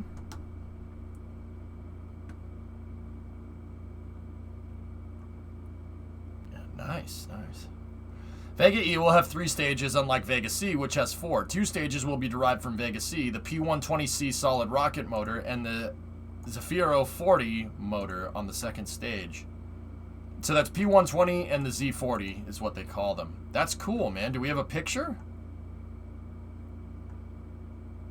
No. Interesting. So that's a picture of Vega up here. Vega, that's a Vega. So Vega E is going to have the P120, which is this, the Z40 right there, and then this is going to be a methane upper stage. That's actually really cool. That's really neat. Cool. I like Vega. It's a good little rocket. This is a small sat launcher that's operated by the European Space Agency. Designed to compete somewhere. It's a small sat launcher, but it's on the heavier side of small sat launchers. Vega is not a medium duty lifter like Antares or Soyuz, but it almost is. It's at the, like, if you have to break down rockets by like payload or type, like you have a small sat launcher, and then you have a medium duty launch vehicle, and then you have a heavy launch vehicle, and you have a super heavy launch vehicle. Over here in super heavy is like Saturn V, SLS, Starship. Heavy launch vehicles are like Atlas 551, Angara A5, Proton, Delta IV, Falcon Heavy, right? And then you have medium duty vehicles. Medium duty vehicles are like Antares, Soyuz 2-1. What else would be a medium duty vehicle? There really isn't that many of those things, is there? Delta II? Yeah, Delta II would be a medium duty. Falcon 9 is more medium heavy, Bobby, but yeah. And then you have small sat stuff. So in the small sat area, you have something like a Black Brant, right? Which is what those missiles that we see you'll fly out of Wallops. That's like the small end of that. And then you have stuff like Electron, you have something like Firefly Alpha, you have Relativity's Terran rocket, Launcher, Astra, and then at the very end of that small sat launching subset is Vega. Vega's over here. Medium rare steak. Yep. Yeah, Alpha is close to Vega. Yeah, it's actually, yeah, it's up there with it. For sure. Vega's a cool little rocket. It yeets off the pad because of solid rocket boosters. It's like, gone. Which is pretty cool. All right. Anyway, next bit of news here. So, early this morning, the Dragon Endeavor, which is the Crew 2 Dragon, relocated from the forward Node 2 port, or forward Node 2 pressurized mating adapter to the Node 2 PMA3 adapter on the zenith of Node 2. What that means in plain English is that there's a docking port here and a docking port here. Dragon Endeavor went whoop, whoop, whoop. Watch.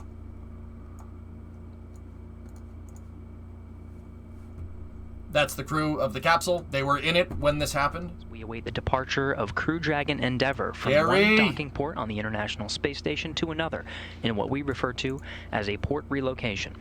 Dragon will be moving from the International Docking Adapter 2, or IDA-2, on the forward Harmony port to the IDA-3 on the Zenith or space-facing Harmony port.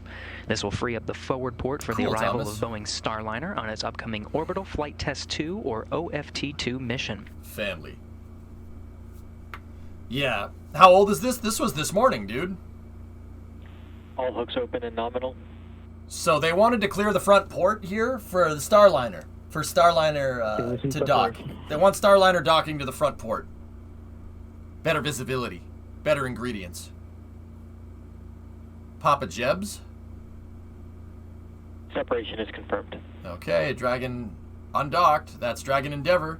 Dragon Endeavor is currently serving Crew 2 up there right now. Look at, that's the RCS firing. Look Okay, at, as you can see there, undocking confirmed of Crew Dragon Endeavor from the International Space Station on time at 5:45 a.m. Central, 10:45 GMT, while Station and Dragon flew approximately 263 miles over the South Pacific, flying west of Chile. Yeah, they all got on it, John. Visually confirmed. Yeah, 23-month resub. That was Kate Tice, yep. Oh, I see, they time warped. And previously, before Crew 2, this is the Dragon that the first humans flew into space on. That's Dragon Endeavor. Flew the Demo 2 mission.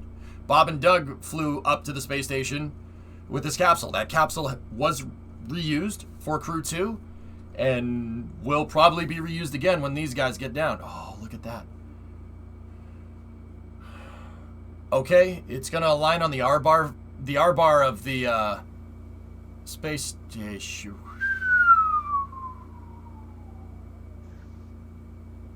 And we're getting views from the external cameras of the International Space Station. You can see the forward end of the Dragon right there, that soft capture ring, fully extended.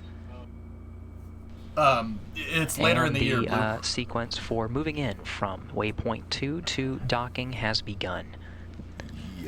We're now inside 20 meters from the International Space Station. This sequence, as we move in, will take about 4 minutes until we get a contact and capture of the Dragon. Nice. Oh, yep, they time warped. Yep. It's weird how it looks like it. Is that bizarre? It looks like time warping in KSP if you time-lapse the docking footage. That's just strange, man. That's just strange, dude. It said it on the screen, Sebi, but I understand. Crew hands off point, voice. 3 meters in closing. Weirdo. Why did they reposition the capsule? Hands off. They want the forward node open for Starliner, dude. Now, Kith. Yeah, they want that damn Dragon capsule to kiss that docking adapter. You best be kissing it right now. Now, Kith. It's like having my pigeons. I want them to kiss.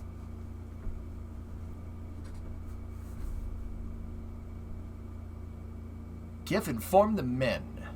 I've docked with the station. If we kick the docking port in, the rest will fall like a house of cards. Capture confirmed. Checkmate. Don't lie, you recognize the voices too. So? Copy, soft capture confirmed. Yeah, they're all on there, John. Yeah, the entire crew is in there. The reason, so all 4 astronauts are aboard. Shane, Megan, Aki, and Doma. They're all aboard because you don't want to undock the capsule and then have something potentially go wrong with the docking port and strand 2 people on the ISS. Bad idea. Yeah, that's just being smart. It won't hurt to put them on the capsule. It doesn't hurt. What are they gonna do if they were sitting inside the space station? Just sit there? No, they're gonna sit there anyway. Just put everybody in the capsule. Don't do that. Don't risk stranding somebody. That's just a bad idea. You just can't handle the zapper. Remember, chat? The easiest... And with that, we have a confirmed contact and soft capture. Dragon and Station were flying 262 miles over Western China. Ask me how I know. Docking time, 6:35 a.m. Central Time, 11:35 GMT. The easiest way to dock to the station is through its parents. Dock with them and you're in.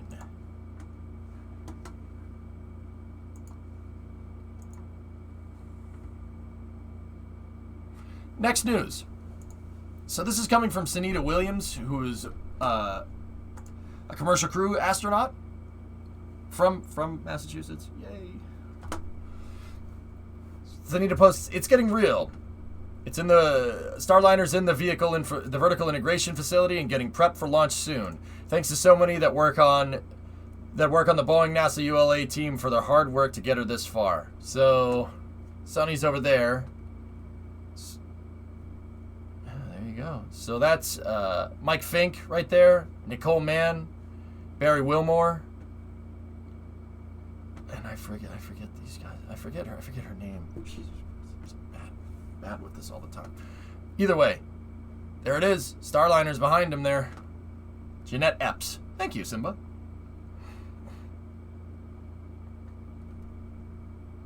Actually, Barry Wilmore, because we were talking about STS-135, he was the Capcom for 135 during landing. Is Starliner sending up anything besides a test dummy? I think there's some supplies on board, T-Man. Yeah, sure.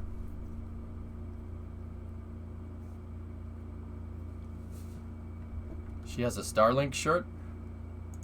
That says Starliner, not Starlink. Is Starliner bigger or smaller internally compared to Dragon? Starliner's a little bit more spacious. Not by much, Broke Oiler. It's a little bit more spacious because Starliner doesn't have a service module jammed in the back of it like Dragon does. The Dragon 2 capsule is a service module, so attached to a capsule in one contiguous piece. That's why Dragon looks like a stretched cone comparatively to Starliner, which is more conic in shape, right? So on Dragon, it's heat shield, service module, crew compartment. On Starliner, you have service module, jettisonable, heat shield, and then crew compartment. It's much more of a vanilla capsule design, I guess. More like tracing its roots more to like the Apollo capsule, or kind of like Orion, or even Soyuz, kind of like that. It's old school, but hey, old tricks are the best tricks, I guess. So yeah, Starliner, because it doesn't have a service module shoehorned into it, has a little bit more space. It's not much, it's just a little bit more. Do they reuse the Starliner capsule? Starliner is 100% reusable, yes. The first crew will fly on the Starliner capsule that flew the OFT-1 mission in 2019. Yes, Calypso. Yeah, the launch escape system as well, Kem, that's a good point. The launch escape system using RS-88 engines is on the service module. Starliner does have an ILES. The launch escape system is integrated into the service module, like Dragon.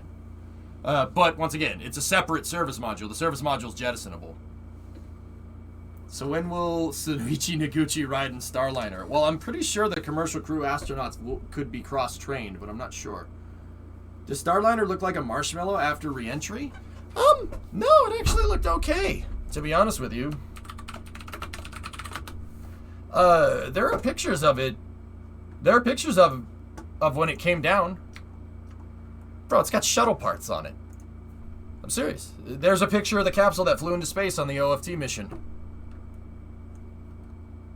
Looks fine. Did we ever get a max-Q abort test for Starliner? No. Boeing did a pad abort test, MotoKid. They opted to not do an in-flight abort test. Starliner's launch escape system works just fine. But the booster is not reusable. It launches on Atlas V. Atlas V is an expendable launch vehicle. But the capsule, the spacecraft itself, is, because it's made by Boeing, is derived from shuttle parts. These are shuttle tiles, dudes. Not exactly shuttle tiles. They're the same thing, but they're cut for the capsule. And this is the Nomex fire blankets that were on the shuttle as well. Starliner is I wouldn't say it's shuttle derived, but it uses a lot of shuttle components on it, for sure. And it lands on land. That's why it has airbags. Hey, Sir 9, what's going on? It also has 787 style color LED lighting. Very nice. Is payload on SLS now? No, not yet. They're doing modal testing. Yeah, you know what? Just while we're here, Starliner. Hang on. Starliner interior. Oh, that's freaking cool. Yeah, I dig it.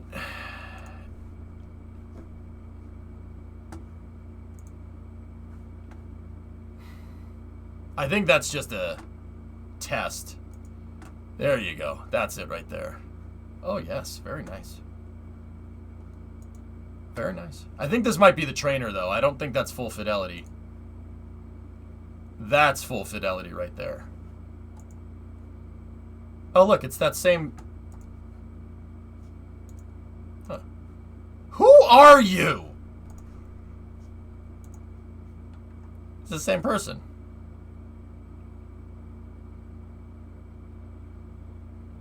Tidy in there. Nice. Yeah, see? Look at all the stuff it can carry. Look at all the extra supplies.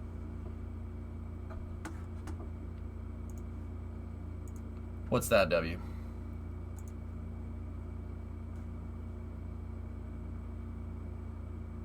Oh, Steve Jurvetson's. Yeah.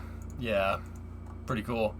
What's the life support time for Starliner? It can stay up there for a little while. It's a good capsule, dudes. Trust me. It's a good design. It had some kinks with the software. That's fine. When's the last time Boeing ever made a capsule? Before we jump on the herder, Boeing bad. Yeah, when's the last time they ever made a capsule? Oh, wait, never? Yeah, that's right. This is a first attempt. You got to remember that. It's a first attempt, so cut them a little bit of slack. It's a good capsule. It's a good design. It will fly people into space. It's going to be sweet when it does. She's NASA Blueberry on Instagram. Neat. Cool.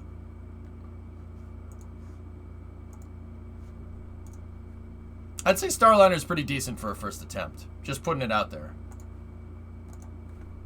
Also, this view makes you... This I don't know about you guys. This view makes you pretty happy. It probably makes you pretty happy. It makes me pretty happy. Oh, God. Self-synthesis. You don't want to watch those. There's a cringe. Oh, hey, Gary. Yep.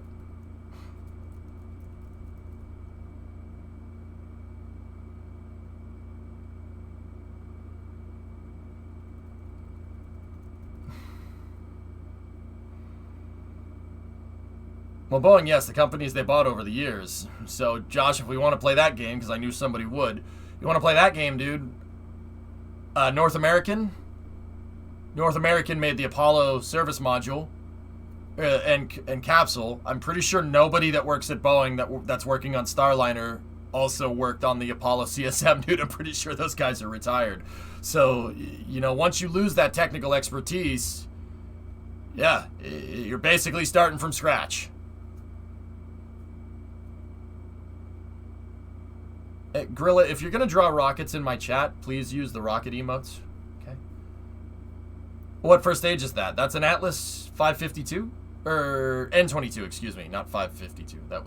That's a much bigger rocket. This is an N22. Oh, sorry. See Bram and Bobby, see, if you're going to draw rockets in the chat, you got to use the emotes, man. Come on.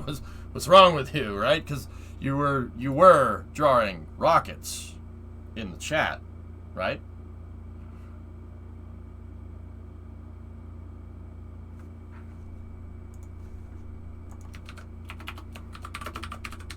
Ah, I see you were drawing. I see you were drawing the very famous sustainer tank rocket. Yes, the very famous sustainer tank launch vehicle, the drop tank.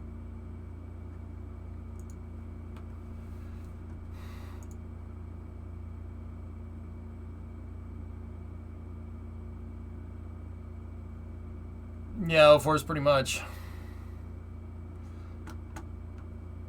Honestly, do you remember in this movie when they went to launch the rocket and people were standing right next to where the rocket launched from? And they launched it in a volcano with the base also in the volcano without a flame diverter.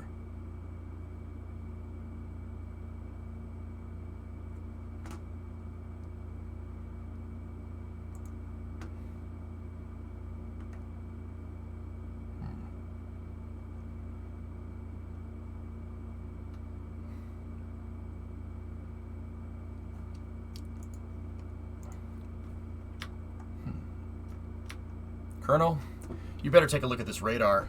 What is it, son? I don't know, sir. But it's got great big nuts! Hot, salty nuts! Lord almighty! That looks just like my husband's one-eyed monster! Step right up and see the one-eyed monster! Arrgh! Hey, what's that? It looks just like a big Woody! Woody Harrelson? Can I have your autograph?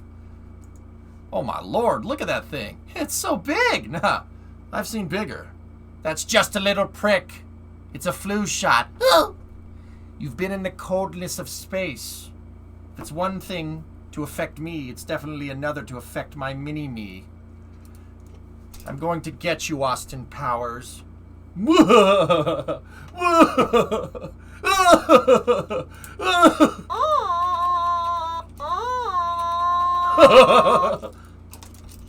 More space news.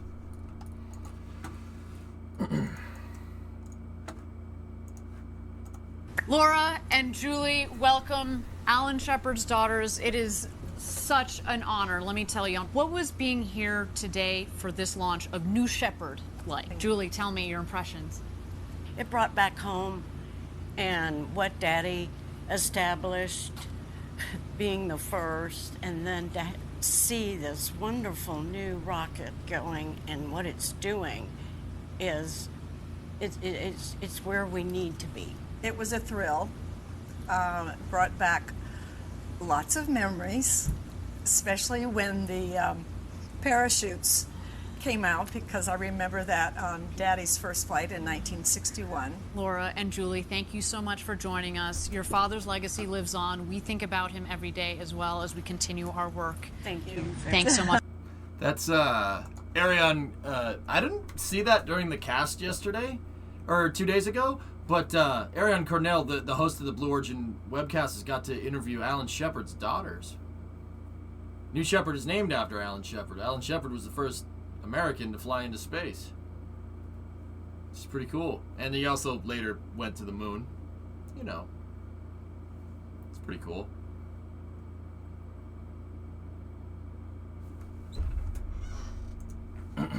Anyway. United Airlines posted this on Twitter today. I thought you guys would appreciate it.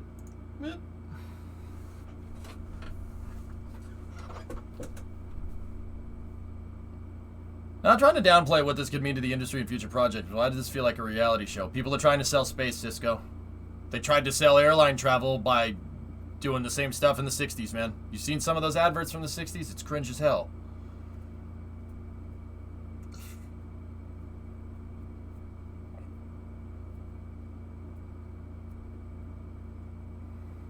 Is that a real picture or a render? It's a render. United entered into a deal with Boom Aerospace to buy their supersonic transporter. Or technically Boom Supersonic. Here, check it out. So United posted that picture, which is pretty freaking cool.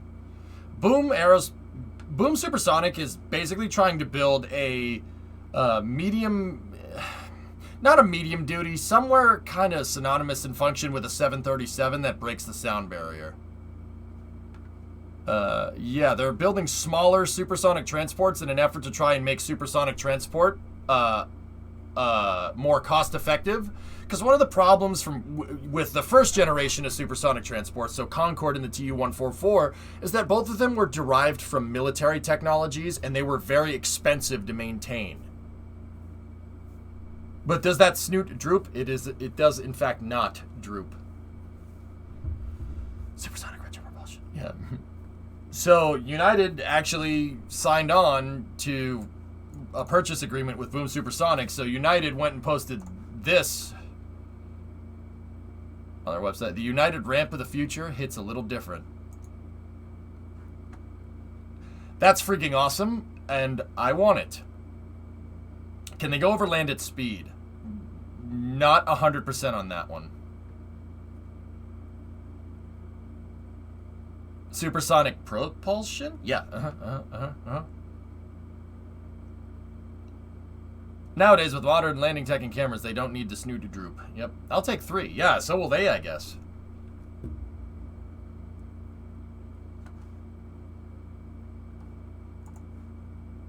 That's a cool looking plane, man. Did you play Hearts of Iron 4 with any DLCs or just base game? I think I played with all the DLCs, Rogue. It was a while ago. And freaking loud. Saw one take off in Amsterdam many decades ago. Yep.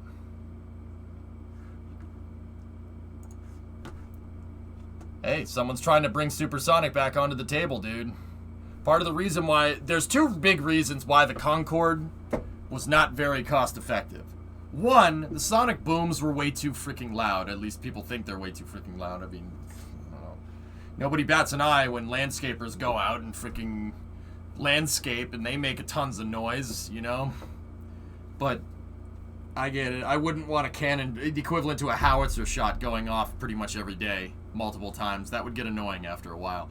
So they banned supersonic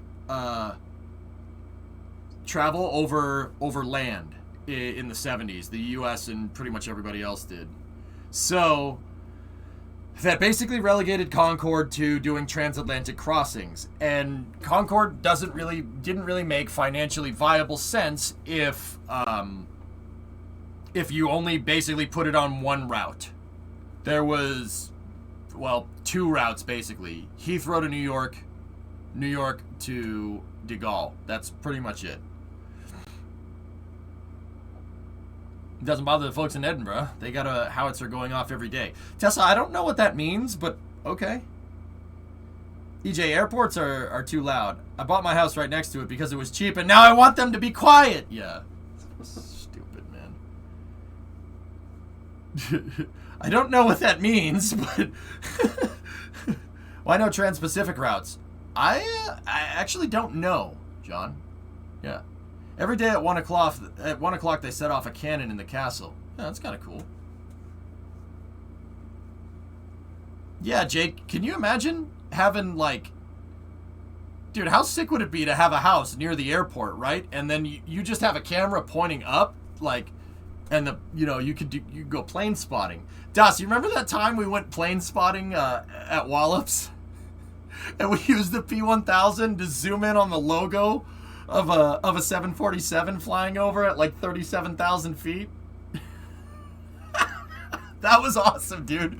We got to do more plane watching streams. Those are fun. I love doing that. We zoomed in. We're both like, oh. That was funny, man. That was good times, dude. It was a great stream.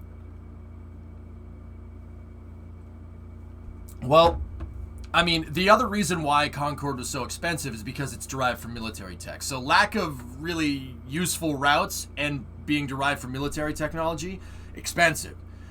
Expensive, expensive, expensive. That's what Boom is trying to kill one of those problems, okay? One of those problems is the expensive part. They're trying to bring the cost down by using more off-the-shelf components, right? So they're trying to use more off-the-shelf components and trying to kill one of those problems. NASA is actually working on the other project, and we'll use this as a shameless plug to show you guys this. NASA is trying to solve the other problem, the sonic boom problem, with this thing, the duck-billed platypus of airplanes. Here, take a look. Boop.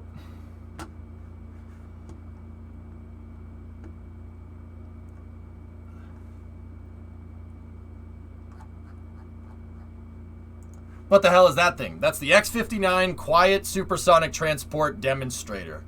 Basically, what it's trying to do is... It's hard to explain because you have to get into supersonics, and then you have to get into Prandtl-Meyer singularities and how sonic booms propagate through the air, etc., etc.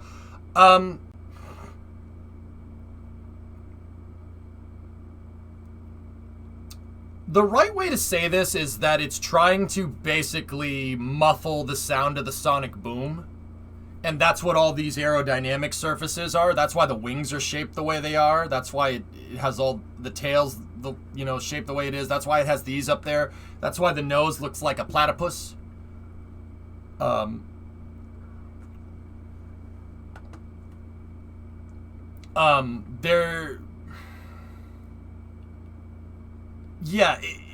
They're trying to muffle the sonic boom. That's the right way to say it. Yeah, Jaka, it's delaying the sonic boom, so it's... Yeah. So, once again, I understand that this is not this is not entirely an analogy, but the picture is the right picture in your head. Here, look here. So, let's look at here, just picture boat wake and a littoral combat ship came up. All right, see this right here? See this thing? The wake? When you're going at hypersonic speeds, you do have a wake that looks, it's not the same because water is not compressible. I understand that, but this is what it looks like. You have a wake, okay? What the X-59 is trying to do is make that wake smaller. It's trying to make the wake smaller. Literally, that's the best way I can describe it. They're trying to make the wake smaller because, once again, not directly analogous, right? I understand that. The wake being bigger is proportionate to the sonic boom that you hear. So if you leave a big wake, you are going to make a bigger sonic boom. If you make the wake smaller, if you find a way to reduce the wake that the plane leaves when it goes through the air at supersonic speeds, you can mute the sound. It'll sound like a thump instead of a cannon going off.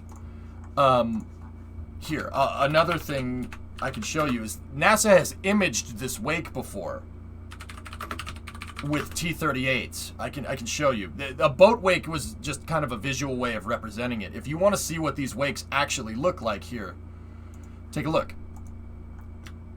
This is not a Photoshop picture. It's an infrared image of the air being broken. See the wake? That's the aerodynamic wake that a plane leaves when it's breaking the sound barrier. And once again, I know this looks Photoshopped, but the image has probably been doctored a little bit to make the plane edges more pronounced so you can see it. But see the wakes? See the multiple wakes that this leaves? That right there?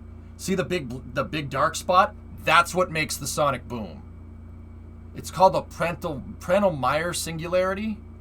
Yeah, that's what breaks the sonic boom. They're basically trying to reduce that. And that's hard to do. They're trying to make the wake smaller. Routes for Overture per their site. Oh, very cool. Video, is that the CNET video?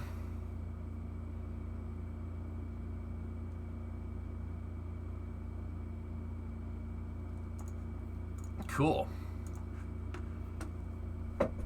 Explains why we hear sonic booms with Falcon 9 and others, several wakes. Well, floating, technically, once this is one of those times where you get technical. So technically, you hear 3 sonic booms with Falcon 9. Ba ba ba. Those are just the biggest wakes that are coming off of Falcon 9 when it flies. Technically, the motor, the nozzles, the 9 nozzles on Falcon 9 are breaking the sound barrier. That's the big one that you hear. And then the thrust structure behind that, right? The octaweb with the hold down points, that'll make a sonic boom, sure. The landing legs will make a sonic boom. The grid fins will make a sonic boom. And the air coming off the end of the interstage will also make a sonic boom. There's plenty of other places where you could break the sonic boom. The thrust structure, the hold down points, the landing legs, those are not audible comparatively. The wake on those, the sonic wake, not the right term, I understand that those are leaving is not as big as the other ones. So like here with the T-38, which ones do you think make the most noise? That one probably makes a lot of noise. That one makes the most noise, and that one makes noise right there. But there is other pieces that are breaking the sound barrier here. See, that wake right there is from the nozzle. Or not from the nozzle, from the canopy, excuse me. The nozzle's over here. That one is from the canopy. See that? If the plane is flying like this, you would not hear that because that wake is going up. Right? Now, what NASA did was they had a camera on the ground and they flew the plane like this so you could see it, right? Sonic booms are directional, which is pretty crazy. That wake right there is being left from the canopy.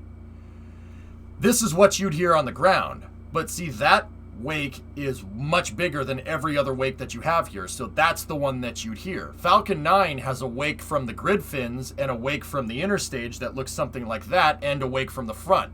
So you hear ba, ba bam, because the grid fins are really close to the back, right? So you hear engines, grid fin, interstage. Hey Mac, what's going on? But yeah, that's what the X-59, NASA is trying to figure out the other side of that problem that Boom is trying to figure out. Boom is trying to make it more low cost. NASA is trying to reduce the sonic boom because per what Thomas linked a second ago, and this is off their website, these are the routes that they're kind of delegated to because you can't fly over heavily populated areas. Now I see that there are some routes that do go over, but I bet you it's not breaking the sound barrier, that part. Pow! Right in the kisser. Yep. Is the exhaust gas spiraling? Here, let me go look. No, that's just, that's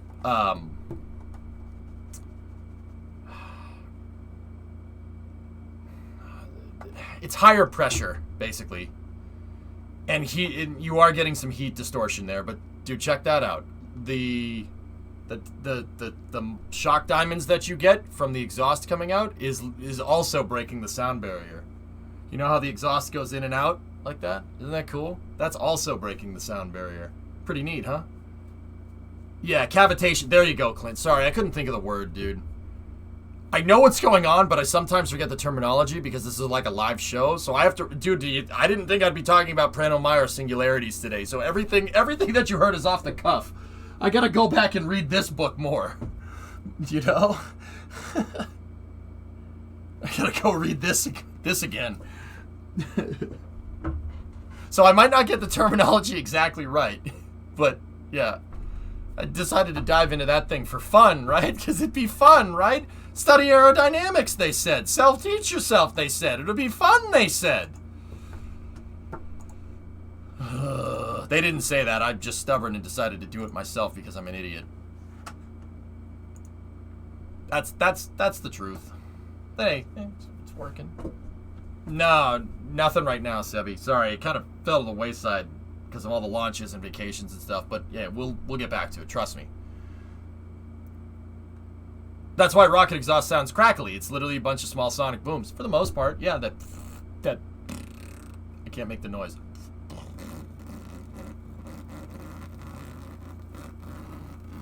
Good enough. Sonic booms damage orchard and vineyards, so they're not allowed to go supersonic close to dense fruit crop locations. What school thing? Da Vinci, I want to go back to school. I've decided one of the big reasons why I haven't chosen to go back to school is because of one of the reasons why I haven't one of the reasons why I haven't chosen to go back to school is because I don't want to learn in a virtual classroom. I don't think I would learn correctly in a virtual classroom.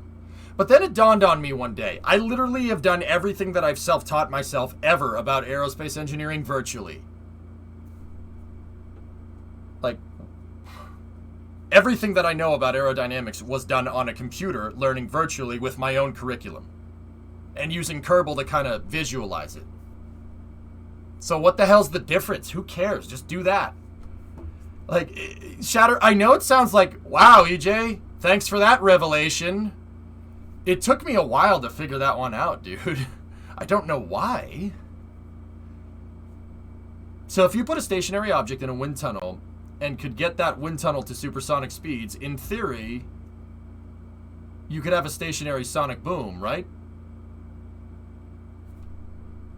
It's not stationary because the air is moving. Goalie, it has nothing to do with relative speed. That is the other important thing to understand with breaking the sound barrier. It has nothing to do with relative speed. So if you're in a wind tunnel, your relative speed is nothing. But if it has everything to do with airspeed. Everything to do with airspeed. Ground speed means dick when it comes to breaking the sound barrier. That means nothing. Planes, by that definition, break the sound barrier all the time. Any plane with a good tailwind will break the sound barrier. Or Boeing 787s do it all the frigging time, dude. But it's ground speed and airspeed are not the same. It has everything to do with how the air is moving over it, not how it's moving relative to the ground. So yes, yeah, you could absolutely do that. Yeah, Sergio, that's right. Hey, Sawyer, speaking of aerodynamics. Oh, yeah, baby.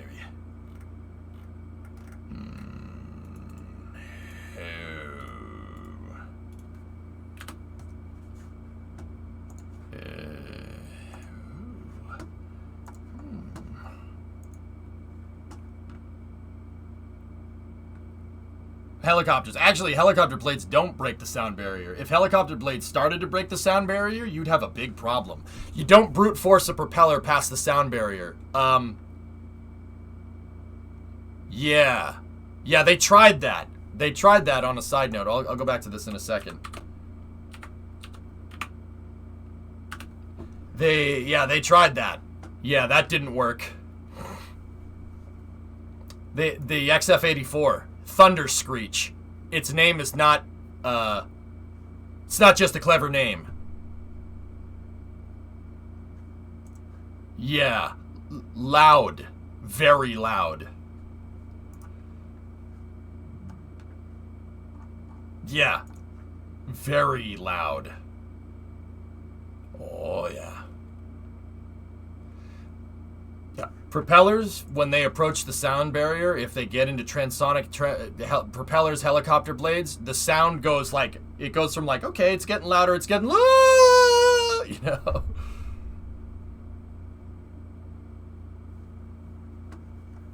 I'm guessing lots of cavitation on that. Yeah, John, it's like how the Tu-95, the Russians use contra-rotating blades to make a long-range bomber, the Bear. The Tupolev 95, it was so loud submarines could pick it up on their sonar. Submarines, underwater, could pick up the bomber flying at 30,000 feet because it was so damn loud. And the Tu-95 sound ridiculous. I've only heard recordings of it. I've never seen one flying, but it sounds like an A-10's cannon going off constantly, just...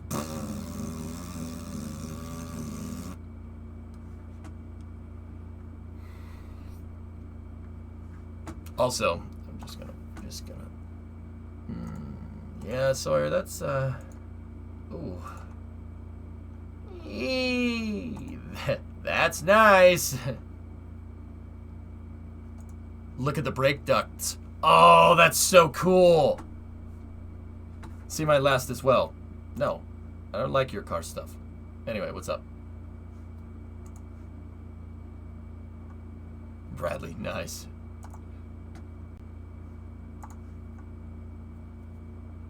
I never said that. I never said that they can't test it, and if I did, I misspoke. Let me put it this way: helicopter blades don't like breaking the sound barrier. Sorry, I may have misspoken. Here's that video you linked again. Let me see. Oh, nice. Yeah, I'll check that out. I left you something in Discord. Ooh, carbon fiber skid plates. Very nice.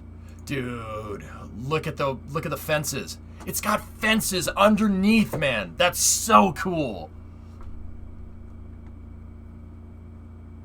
Get the air out and away. Make as low pressure as you possibly can underneath the rear wheels. That's so cool. It's got wing fences on the underside of the car. It's literally the opposite of a wing. That's so cool. That's really neat. Really neat, Sawyer. Thanks for showing me that. Shared with no context.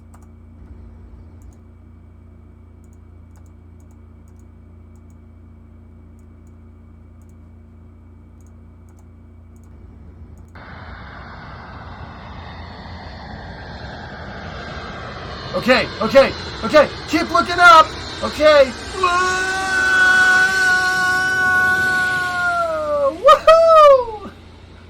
Shatter, do I want to know how you got a picture of a plane on final from underneath it, like 100 feet from a runway threshold? I don't want to know how you got that picture, okay? Price tag is $300K, by the way. I'll buy a house, thank you very much.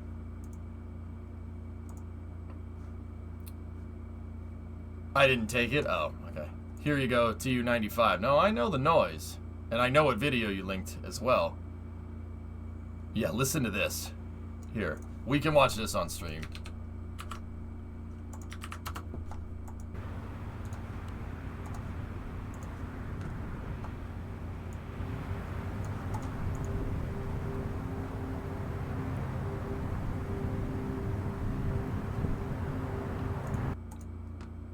Notice how it doesn't sound, it's not making a lot of sound. You ever notice that with a plane? And don't get me wrong, you get a little bit of Doppler effect with the planes, right? But it doesn't sound like it's making much noise as it's coming towards us. Compare that to the noise that you hear when it flies over.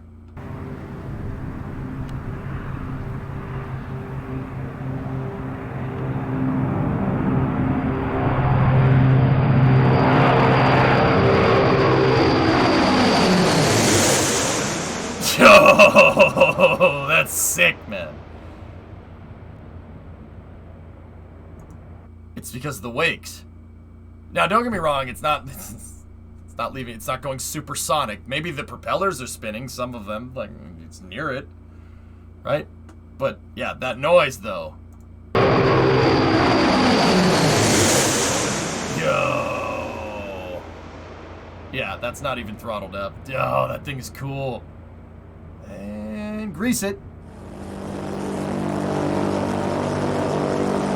There's the noise.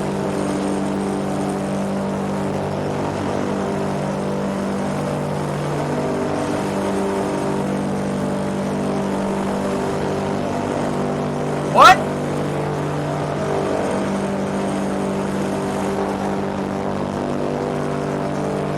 What? I'm sorry, what did you say? I can't hear you. Yeah, contra rotators. The air is I can't say exactly where, but I know that the air is literally being beaten into submission by those propellers on that thing. It's breaking the sound barrier somewhere, at least getting close to it. That's what that noise is. That noise. That would make a great sound effect for a turboprop.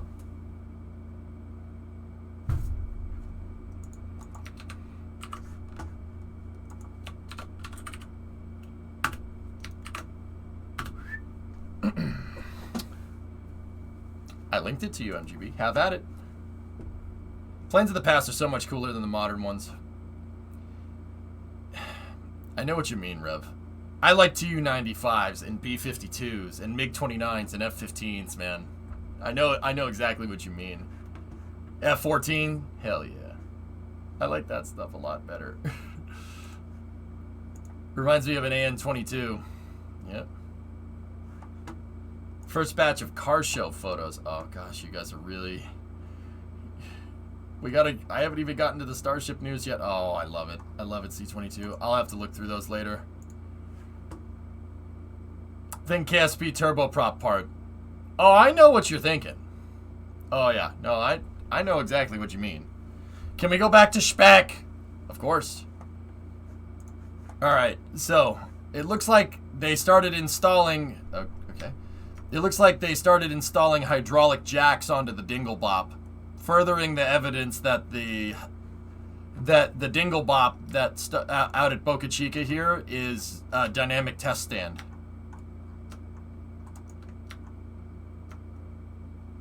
Did you cover the FAA astronaut wings yet? No. Discovery, go at throttle up. Yeah, Jaka. Sure, it's breaking the sound barrier somewhere in there, even if it is for a second. Letting the beard grow in a little bit? Well, I had a mustache going, but yeah, I just haven't shaved in a little while. We should go back to mustache. Mustache is pretty... I mean, look at this. This is full Mario stuff right here, boss. What's up, man? How are you? What else would it be other than a test stand? A Dinglebop. What are you, stupid or something? Aqua, that was a joke. Don't hate me. I tell you what I'd do, man. I'd grow 2 mustaches at the same time, man. Yep, Dan Straight always wanted to do that. Actually, boss, speaking of beating the air into submission, we were just talking about how propellers don't like breaking the sound barrier. They can, but actually V-22s are another really good example of beating the air into submission to get it to do what you want. It's like a textbook definition of brute forcing it. Like more than a helicopter, now that I'm thinking about it. It reminded me of that, dude. That's funny. Oh, okay. All right. So, the Dinglebop has hydraulic jacks on it. I'm pretty sure this is a super heavy test stand. V-22s basically vibrate themselves to death. Boss, I made a... actually, you'll like this too. I made a vibration test stand in Kerbal to test out the tanks that I'm making for the new SSTO. So I basically put a bunch of rotors on there that are spinning an I-beam, and we got it to go at like 7 hertz because you're RPM limited in KSP. We had to go at like 7 hertz, and we've shaken the tank. I made a paint shaker in KSP.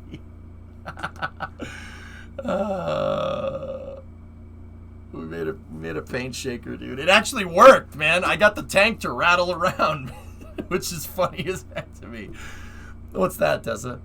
Oh, the scimitar propeller. Yep. The jiggler. That's right. Structural test end makes the most sense. Been saying it for weeks, but now everybody said you're wrong. Yeah, Thomas, I never said you were wrong. I said I have no idea. Dude, I just defaulted to yeah, I don't know. But yeah, these are, I mean, those hydraulic jacks are pretty insane right there.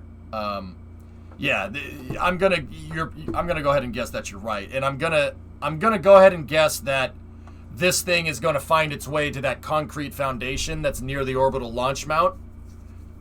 That because once again, testing and checkout, super heavy, put it on the pad, launch it, testing and checkout again, do a pre-flight check with this thing, and then, you know. Wait a minute, I think I saw those giant actuators here a week ago in one of the hangars. I mean, those are some hefty hydraulic jacks, dude. Look at the diameter on the inlet line. That's ridiculous. That's like a golf ball. So we're talking like 2 to 3 inch hydraulic jack, man. That's no joke. Yeah.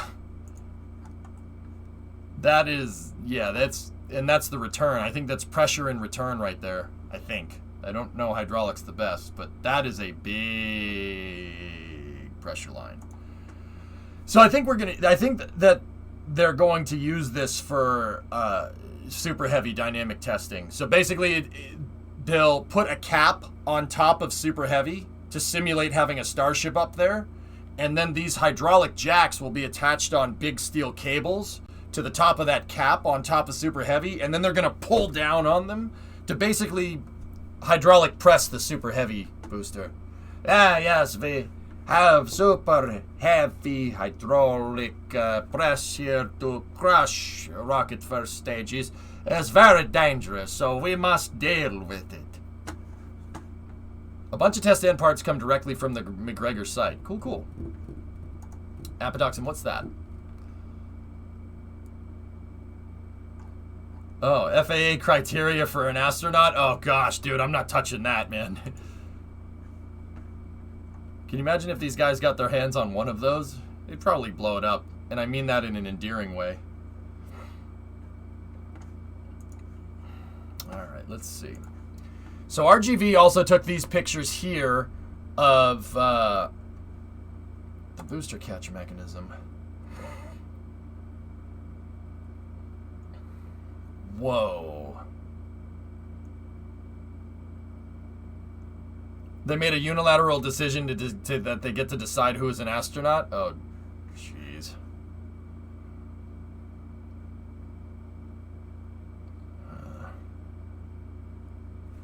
Interesting.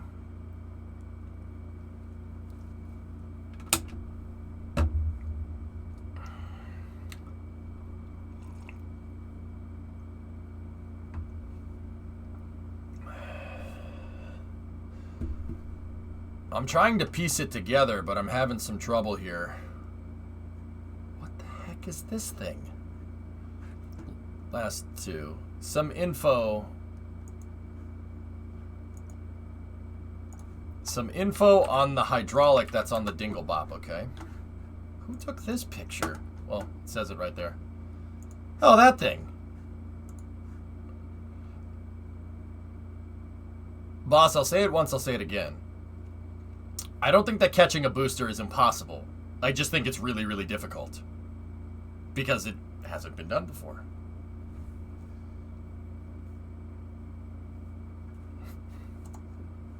Let's see.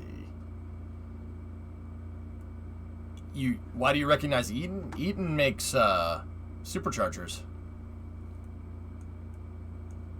Hydroa. Eindhoven. Der Netherlands.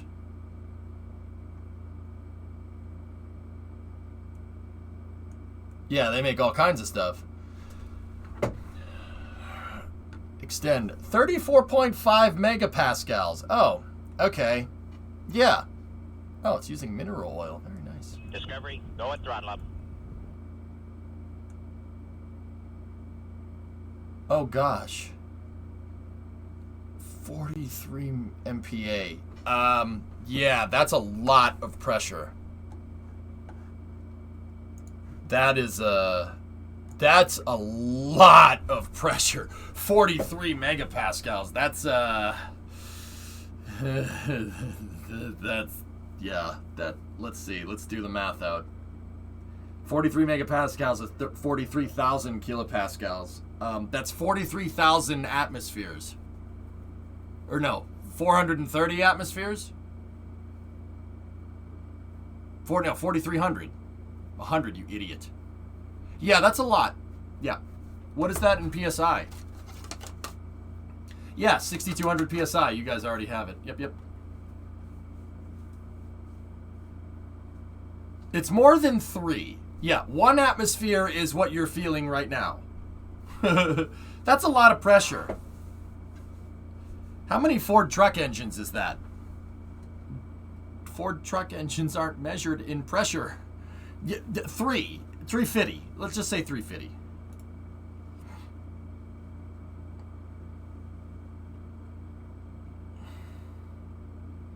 The top part of the test stand. Yeah, dude, it's a it's a dynamic test stand. That's what it is.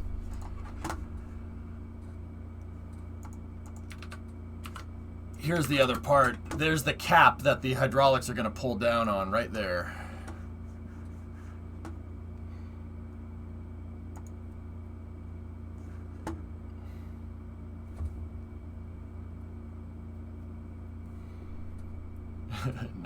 Nice.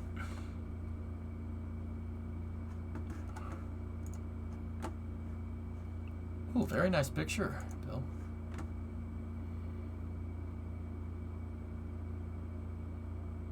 Yep. Yeah, it's a dynamic test stand. So basically, Marshall Space Flight Center over in Huntsville has a similar test stand to this. They have a similar test stand to this that they used for SLS. And once again, I'll show it. I've shown it before on stream, but I'll show it again. Here's what this is designed to do. It's designed to basically, it's a huge vise for the tank. It's designed to simulate what's called a dynamic longitudinal load on the booster. So changing load on the long axis of the booster. So it's basically crumpling it. So if this is your booster, that bottom part holds it, the dingle bop, and then the hydraulics are attached to that plate that I just showed you up here, and it's trying to do this. It's pushing down on the can. The can being the booster. Here. And it'd be interesting to see if they push it to failure like what NASA did with the SLS tank. They did this on purpose. Bio, gifted a sub to Marv. Wow. What a hole. So this is NASA's version of the same thing.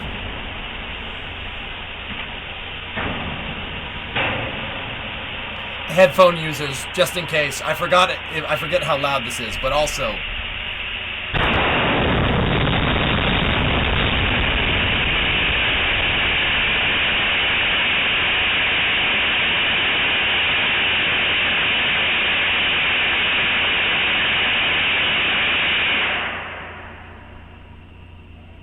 Whoops. That face when that's milled aluminum literally being shredded like paper. They're using a friction stir welded aluminum with an iso grid on it, or an ortho grid. See the squares? These are sheets of aluminum that are about an inch thick with the stringer. Yeah, it blew it up like paper. Like, can you believe that tank unzipping like that? That's ridiculous. That's a lot of pressure involved. How close was their calculation? The SLS LH2 tank and the LOX tank by proxy. This thing can do either one. The SLS tank failed at 260% of rated load after 3 hours. They kept the tank, they pressurized the tank to 260% of what it's supposed to have in it at liftoff for 3 hours. And they predicted the time and point of failure with a 3% deviation, a 3% margin of error, which is insane. That's really good engineering. Really good engineering. And Jim is the one that got us this footage, too.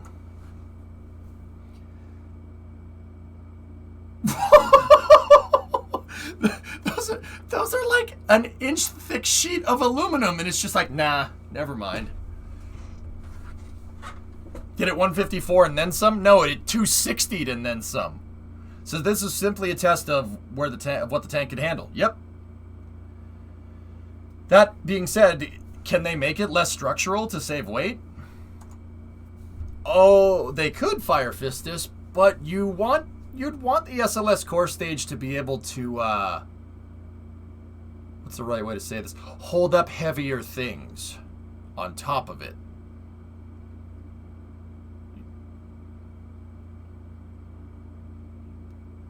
Picking up what I'm laying down?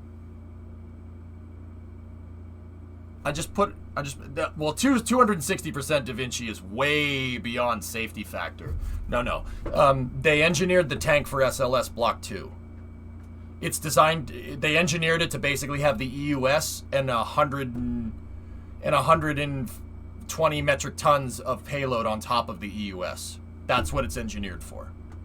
I'll bet you the safety margin goes to probably somewhere around 1.3, 1.4 when you figure in an 80-ton upper stage and 100 tons of payload. Yeah, it's engineered to have a better upper stage on top. Because think about it, if you're Boeing, right? You want to engineer that core stage so your rocket can do a lot of things over a long period of time. So you basically take the heaviest thing that you think is going to launch on it, and the heaviest payload, or the heaviest upper stage that you think is going to launch on it. Take that, times it by about 1.4, and that should give you your tank wall thickness, more or less.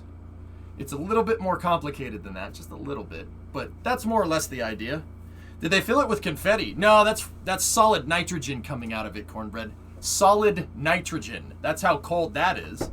Yeah. I know. Physics and stuff, man. Physics starts to get confused inside of rocket tanks because it's at such high pressure and such low temperature. Cold stuff starts boiling and stuff starts just going from gas to liquid to solid. You get phase change. You get all kinds of stuff going on in there. All kinds of happy fun going on there. Well, ideally you don't want anything weird going on in there.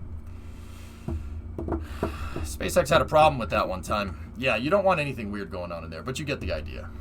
Cats and dogs living together, mass hysteria. Air Force. That's pretty cool, Hellfish.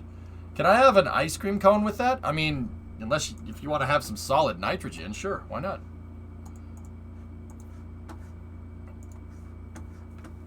Probably blew it up for the TikToks. Yeah.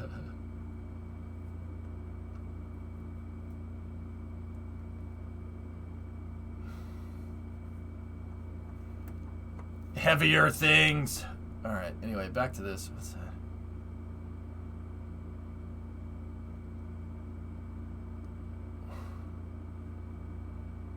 Tu sei un pazzo, Swiscio. Va via da qui.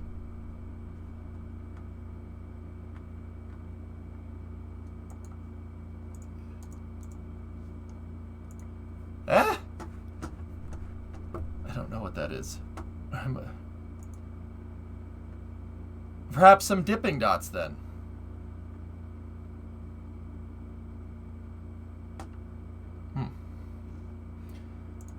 Do we have more pictures? Here's a different angle. I can only assume, guys, that this is the catching device for Super Heavy, but frick if I know, man. This could be a balcony that frickin' engineers will walk around on. I have no idea, man. One's got to wonder what alloy and how thick of an alloy to use it to handle such extreme pressures and temperatures, both externally and internally, to not rupture. Sarge, it's aluminum. Aluminum lithium, actually. Yeah. I don't know why they put lithium in there. I have no idea. Dude, you have to ask a metallurgist, man. That part is beyond me, dude. I don't know. they need a Pacific Rim Jaeger to catch super heavy. I mean, the pad is basically going to be that, right?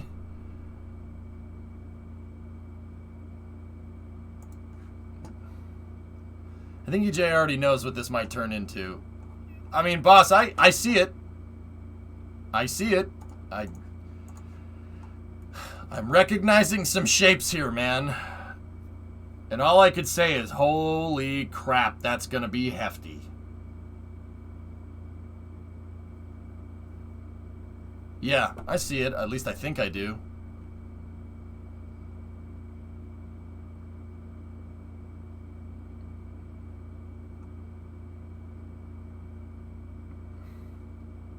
Yeah, I mean, you're gonna need something this strong to do what they want to do with this thing. I'm trying to piece the thing together. You said, you guys, Shadow, I think you said it's like Legos. I mean, pretty much. That's some thick steel. Enlighten us. What do you see? Okay, so part of understanding this is recognizing some shapes. I think. All right, so let's do some deductive reasoning, I guess, or let's just, well, it's not really deductive. Let's just do some reasoning, I guess. So let's think. Why would you need something like this? This thing looks like a trestle. It looks like a trestle. There's a lot of slotted pieces in it. Right there, right there. Once again, these pictures are coming from RGV Aerial. There's a lot of slotted pieces here, guys. So, slotted pieces meaning they pivot. What are you going to need that's built like a damn space frame, right? It's triangulated on 3 axes right there, like a trestle or something. What do you need that's going to be super heavy and strong like this that also pivots? I think we're looking at pieces of the catching system here. So, let's start picking out shapes. Well, I see a piece that basically is shaped like that, right? It's basically a V, right? It's a V shape. So what could that be? Well,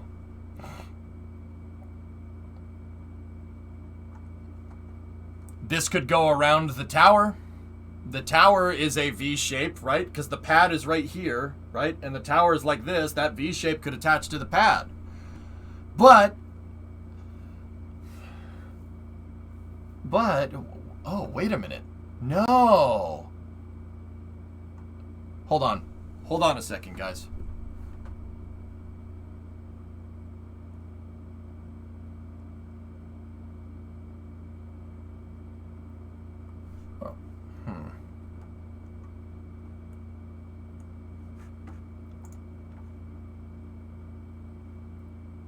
Time to make some memes. Good. I like those memes.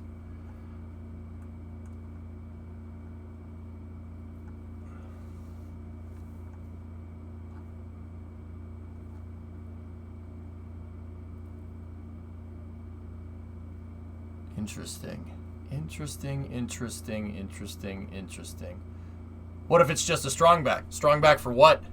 You need a strong back when you're taking something horizontal to vertical. What the heck are you using a strong back for here? Starship is entirely vertically integrated. Strong backs don't make sense.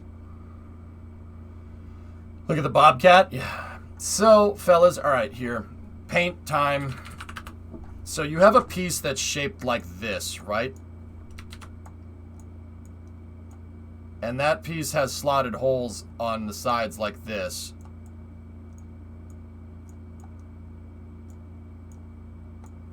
Right? And,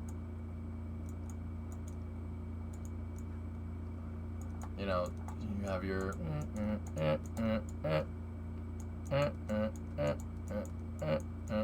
Just bear with me. Please excuse the crudity of this model. I didn't have time to build it to scale or to paint it. Right, you have this piece, and it has pivot points here and here. Now, once again, I'm not exactly sure how this is going to fit into the catching device, but I can see how this thing is going to go together. So if somebody else wants to chime in, please. So, this piece right here, see that one? That piece right there is that piece. It's the same thing. It has the same hole on it. See that right there? That goes there, and then this piece attaches here like this. So, not to scale, once again, I think that there's another one of these up here, like this, right?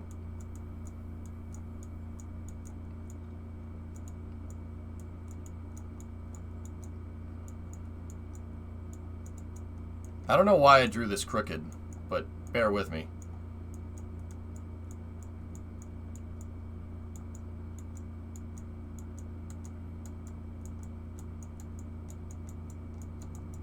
Right? And then you have another one of these up there, and then there's a flange on this piece that has another pivot point right there and right there. See that? So I think that this piece, see the flange?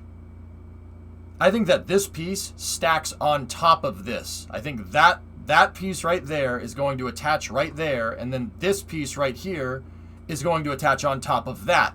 This thing and that thing are the same piece. It's very easy to spot. Just look at how the plates are welded together right there. All right? Look at it from another angle. See this thing right here? There's that thing right there. It's the same piece. So that's one piece right there, and then the other one is up here, and then... All right, hold on. It goes off the page.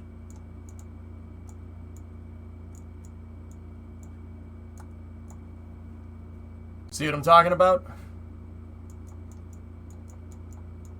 It's going to be basically a giant head crab. Like that. And now, if this thing moves up and down on the tower, or how it's going to move up and down on the tower, I have no idea. But with this, you do have pivoting pieces that are lining up. And then this flange right here, that thing, this guy, see that? That's kind of synonymous with where a hydraulic jack would be. So if you're trying to have a catch mechanism or something that moves this way, right? You'd have a hydraulic that attaches like somewhere here or somewhere there that can move back and forth. And that could open and close whatever the heck this thing is trying to move. See what I'm talking about? I think that's what we're looking at here. I think this piece is going to go on top of that piece right there. That is going to go on top of this piece, and then these arms right here, which are definitely right here, are going to go on top of that. It's going to be two V's kind of stacked on top of each other.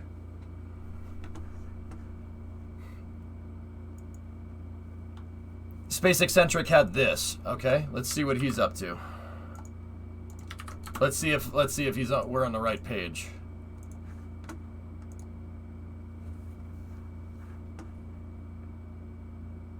Wonder if that's exactly what it will look. Wonder if that's what it will look like exactly. How many generators do they need? Yes.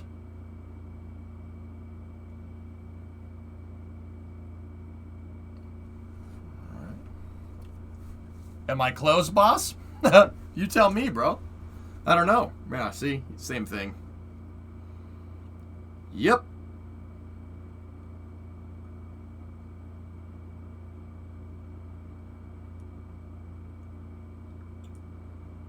Yeah, I agree with that.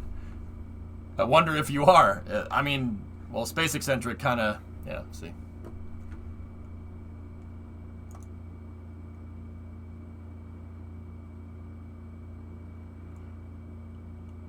The only thing that I'm really kind of getting, the only thing that I'm really kind of like, with this is, I'll be honest with you.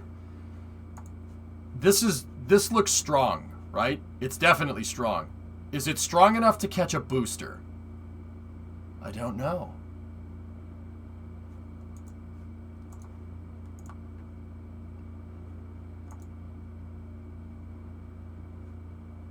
I mean, look at it compared to the chunk that is the tower.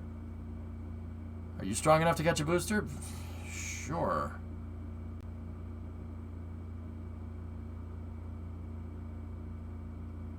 Booster will be a lot lighter. Yeah.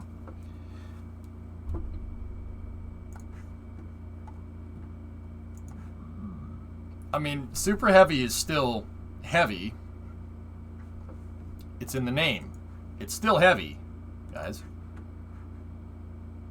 Could it just be a mechanism to help stack Starship on Super Heavy? It could be. Yeah, I mean, see, these parts out here, whatever the heck those things are, they definitely look strong enough.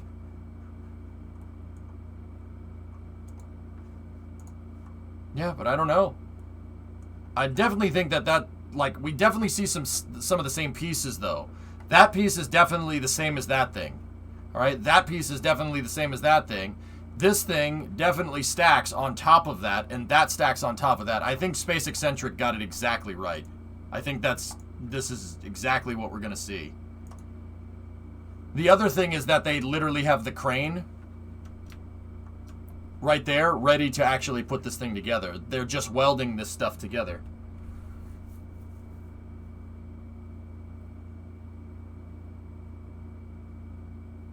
Probably September now, Hypersonic, but I don't know.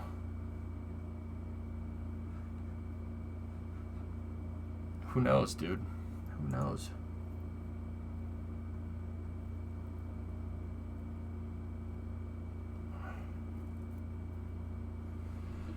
Yeah, anyway, let's finish up with the newest NASA spaceflight video. This is coming from our buddies over at NSF. Mary's the one that's shooting the footage here, Boca Chica gal. Be sure to go over there and subscribe to support them so we can keep watching the footage here every day. We have permission to do it, but make sure you go over there and subscribe for them, to them. And you know I don't plug subscribing in YouTube channels and stuff unless, you know, it's definitely worth it, right? So, yeah, do it, man. So we can keep watching this awesome footage.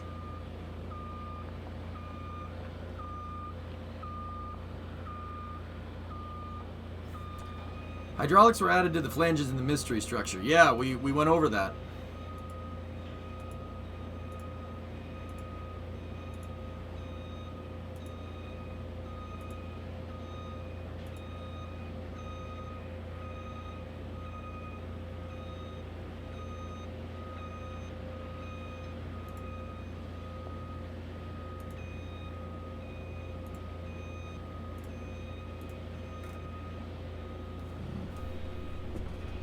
So they did static fire this booster the other day. We did see it.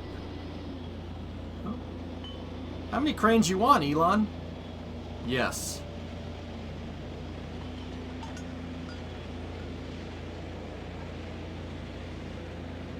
How many trucks you want? Precisely.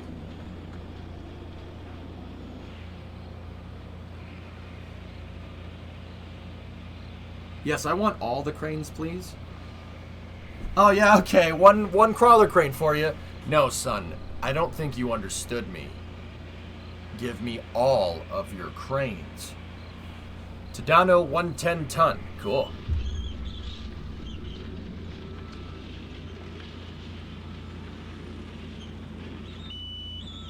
I know what I'm about, son. Crazy, man. Look at this stuff. This scale is ridiculous, man. The scale is getting absurd. This is in a good way, in a good way, in a good way. I love this stuff. I mean, look at the size of this damn. Look at the size of the 11,000. That's a freaking huge crane. Man, that's a big one. What you know about cranes, man? But what if someone only wants one crane? We ask them politely but firmly to leave.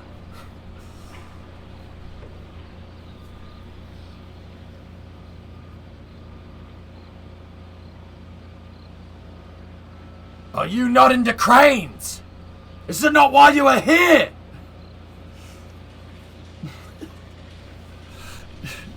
Bro, look at this. Look at that truck. Okay, for a GMC, I like that. I kind of want that. Dude, it's a freaking monster truck. Look at that thing. Thing's sweet, dude. Yeah, it's at maximum height. They got to put a lightning rod on top, Make, but structurally, yes. Well, I tell you what, boy, that is a very dang fine truck. You should be proud of that truck that you drive around, boy. I tell you what. Single cab dually, right order? Yeah, dude, right order on. Hell yeah, man. That thing is sick, dude. I kind of want it. I don't give a crap if it's a Chevy. It's got a Duramax in it. It's fine.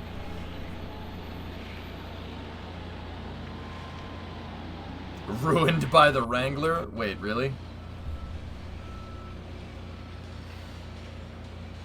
Can you read my last in a commercial voice?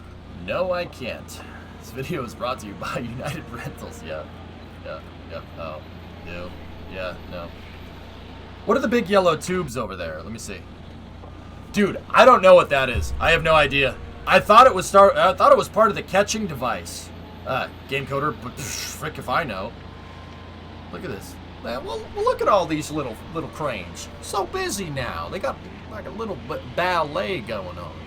Now, chat, think about all the people that created these cranes, technicians, engineers. So they can go home and feed their children tonight. Their children can grow up to be big and strong and so on and so forth. Thus adding to the great chain of cranes. See, in reality, chat, you and I are in the same business. Cheers.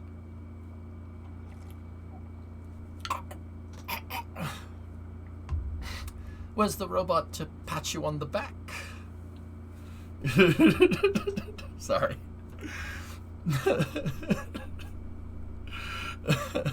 Sorry.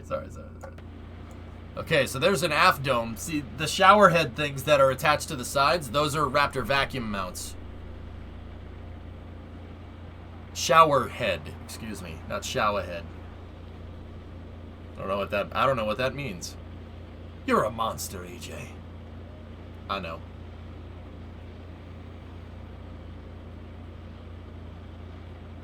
All undone by one simple cherry. You saved my life. In return, I'll spare yours. For now. I've slowly figured out that Fifth Element is my favorite movie. It's probably one of the best pieces of cinema ever. I love that movie. I could watch Fifth Element anytime, dude. It's such a good flick. They're sleeving the, they're gonna sleeve the aft dome here. Listen,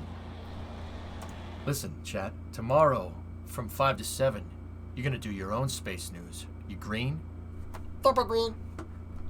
I didn't come here to play Pumbaa on the radio. Multipass. I gotta find mine. Where is it?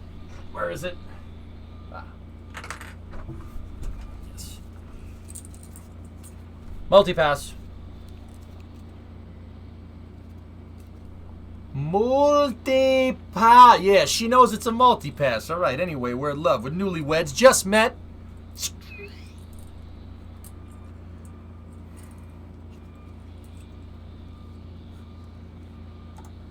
Is it a multipass? Yeah, of course. Multipass. Corbin Dallas. Dallas? Mr. Dallas? Yeah, that's me. Look, I already have one Mr. Dallas and he's already checked in. Sorry, sir, our boarding is finished. Oh, wait. I need to talk to someone. I can't believe this. This is a police control. This is not an exercise. Oh, sorry. This has been a mistake. EJ, my man. I have no fire. I have no matches. I mean, father, you smoke? Smoke? We all gonna die. Oh, nice, Cabin. Good man. Oh, that's awesome, Moto Kid. That'd be sick. It's a very nice hat. You like that? Ah! Need some heat here, man. Need some heat. Take that. Can somebody cut that with, like, them going to ludicrous speed in Spaceballs? Ludicrous speed! Go! Take that! Stone. Multipass. Negative. I am a meat popsicle. Nice. Alright. So, looks like we got more Raptors arriving. I can't tell what kind of Raptor that is. It could be... Is it Raptor Center, guys? Bikes! Nice. Even better. RB2, aka R2B2.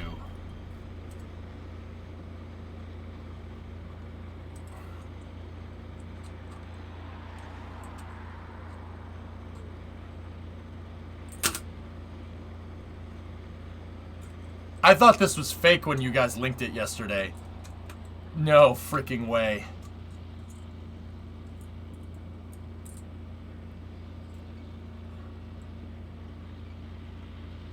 Also, that steel tubing, though. That is some art right there. That's some really nice rocket cable management, if I do say so myself.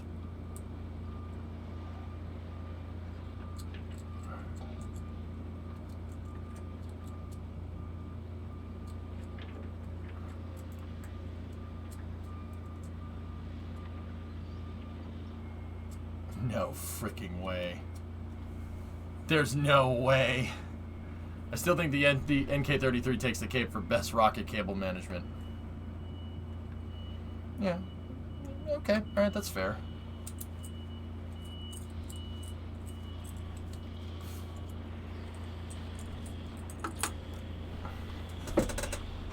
What is that thing? What?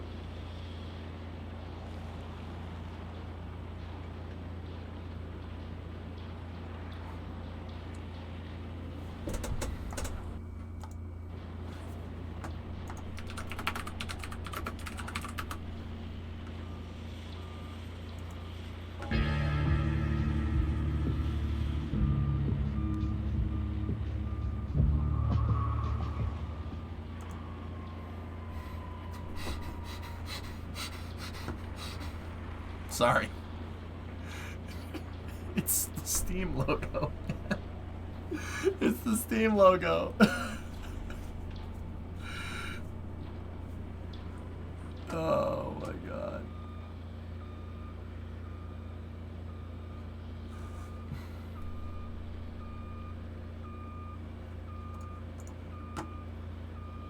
I know, it doesn't.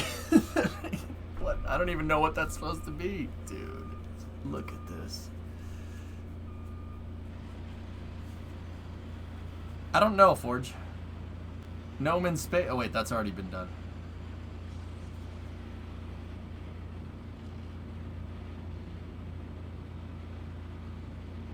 Dude, that is insane, man.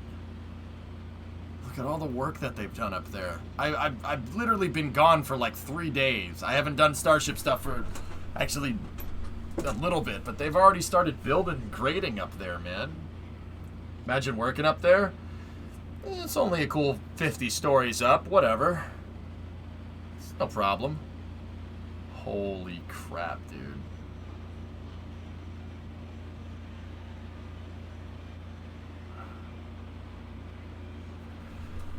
You think those guys make hazard pay? Parts for Segment 9 were delivered to the launch pad yesterday.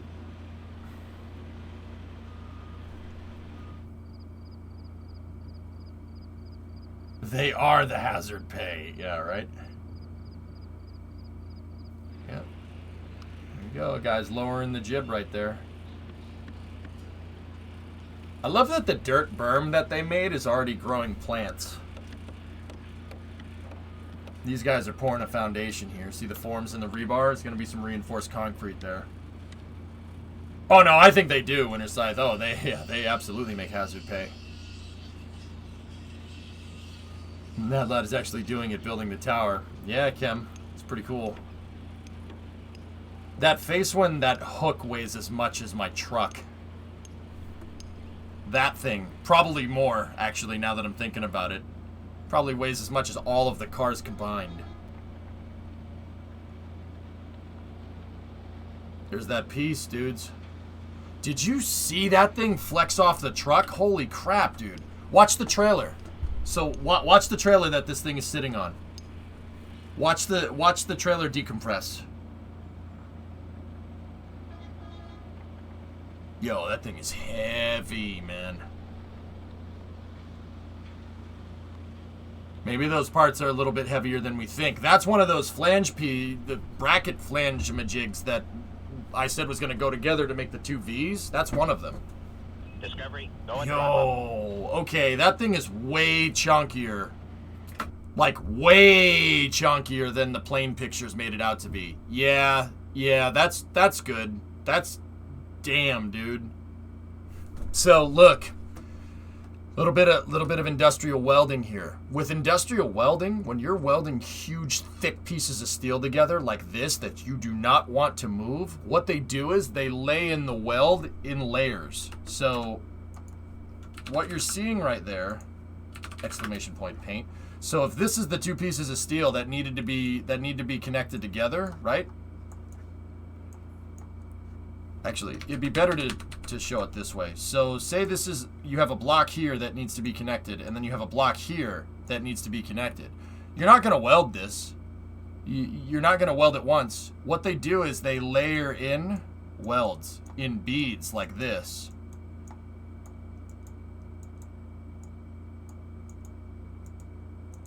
Like that. And then you do it to the other side as well. You have to weld it like 6 or 7 times over. Right? So you're going to weld here and you're going to weld there, because you can't weld right here. That thing, they definitely layered in a bunch of welds on that thing. That's a pretty good indicator as to how heavy that thing actually is. See the beads? See that the welds look like a bunch of little strips, right? That's because that's exactly what they did. And you can see that they did it in segments to control the heat to prevent warping. So they stopped right there, then they did that, and then they went to there, and then they went to there.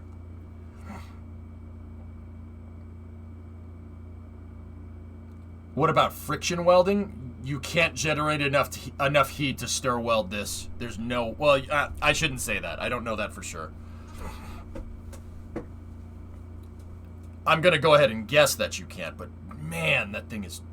I mean, look. Look at how thick that flange is, guys. Look at this person down here. That's a half a foot thick.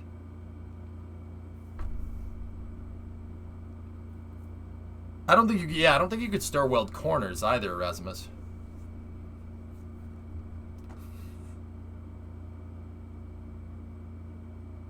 Yeah, guy, pretty much. This thing is just sitting on there and they weld it all around it. But you gotta remember, this isn't like duct taping something. It's a weld. It's molecularly connecting it together. You're laying in metal, and the metal is melting against other pieces of metal and bonding with it. That's what a weld is. So, I mean, if you wanted to make this stronger, if you wanted to make this bracket stronger, what you would do is index a hole right here. So, say you had a piece like this, right? And you wanted to take a piece like this, and you wanted to weld it right here, right? What I would do, if it was me, this would make it way structurally stronger. I would cut a hole like this into the part. And then I would put something like this. When you made this part, I would put something like that on it and literally fit the slot into the hole and then rosette weld it. So you'd weld it from the back over here, and then you'd weld all the way around like that. That would, dude, it wouldn't move. There's no way it would move after that. You basically weld, when this tab piece gets in here, you weld it from the back and the front. And yeah, no, it's not moving. Just leave paint open. That's probably what they did with that thing. I'm going to go ahead and guess that they probably made a tab for this thing for it to fit in. Because you don't want deformation either. But man, look at the freaking welds. That's nuts, dude. Look at that. They've clearly recessed a little bit in here. They recessed a little bit of the top so this tab can fit in. But I can't believe how hefty that thing actually is. What's this piece for? Go around. You can always go around. I like your name, dude. That's awesome. It's true. Except if you're flying the space shuttle. Differences though. This is, I think, part of the catching mechanism. Look up full pen welding for the real stuff.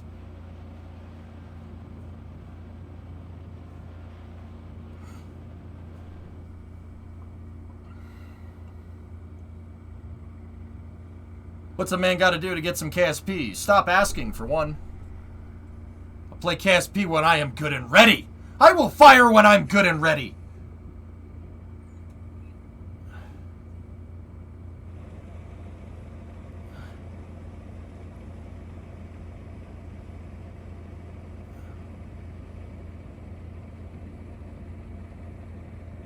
Discovery, It's tubular, bro.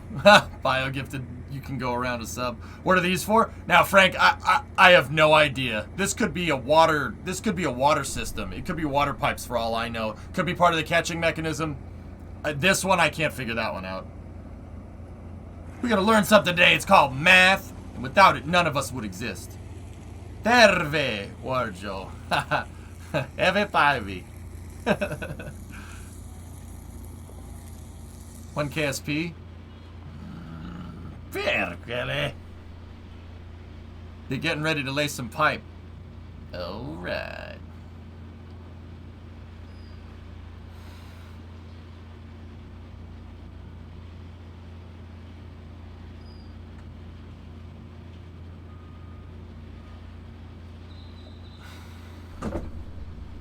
I almost fell off my chair there. That's sweet.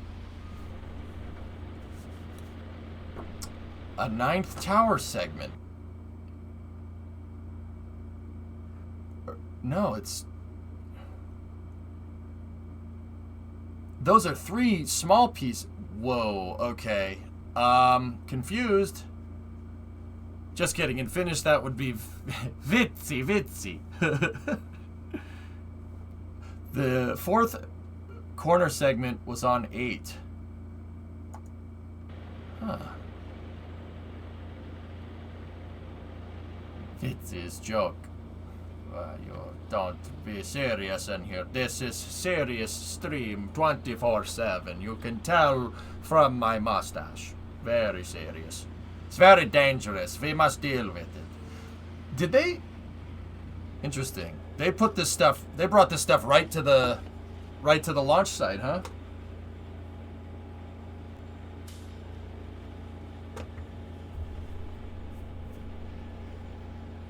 Cose Paola. I don't know what that means. Close to a naughty word. Vittu. Vittu no satana. No satana. Perkele. Classy.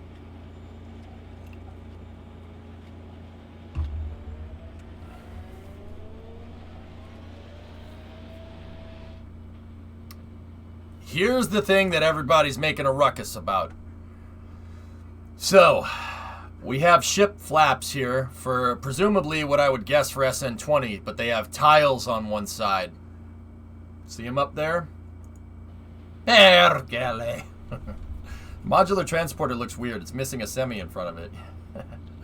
It's also been nicknamed Segment 8A and Segment 8B, okay? So that's going to go to space. Yeah? Maybe? I guess you got to just rise above it. Rise above it! The flaps are also smaller than the ones that flew on previous starships. I don't need to know how you know that. Ah, yes, the dingle bop. First, they take the dingle bop and they smooth it out with a bunch of schleam. The schleam is then repurposed for later batches. They take the dingle bop and they push it through the grumbo, where the fleeb is rubbed against it. It's important that the fleeb is rubbed, because the fleeb has all of the fleeb juice. Then a shlami comes and he rubs it, and then spits on it. They cut the fleeb. There's several hizzards in the way. The flamps rub against the chumbles, and Plubis and Grumbo are shaved away. That leaves you with a regular old Plumbus. I always wondered how Plumbuses got made.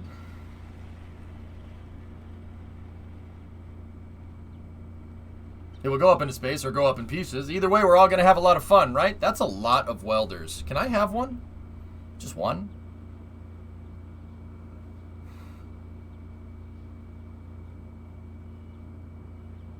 Truth is being spoken. I'm back. I fell asleep.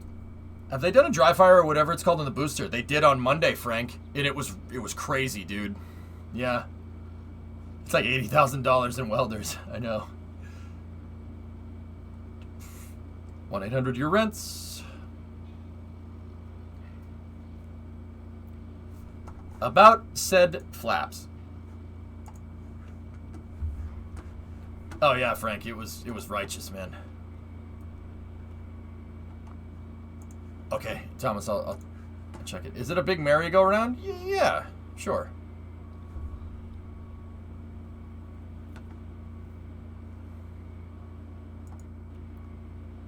Ah, yes, that's an aft dome for the booster.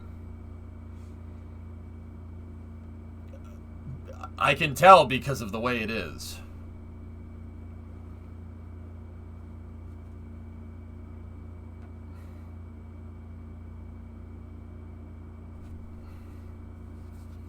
But which booster? Yes.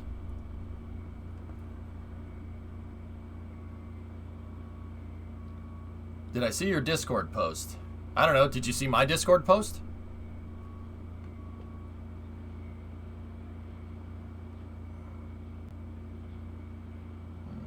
There's compressed nitrogen in there.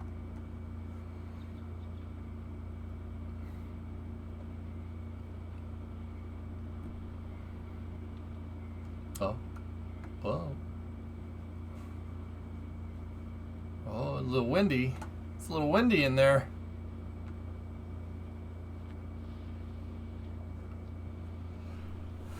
There's ground service equipment 5.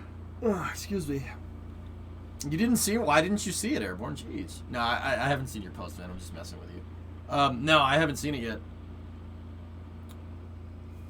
I don't know where it would be, my dude.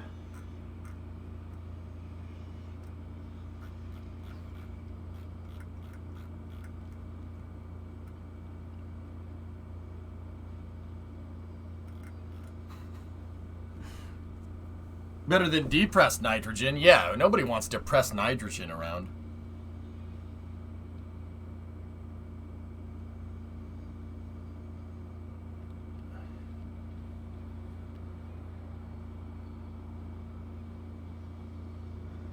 Guy was welding up there. It could be character, yeah.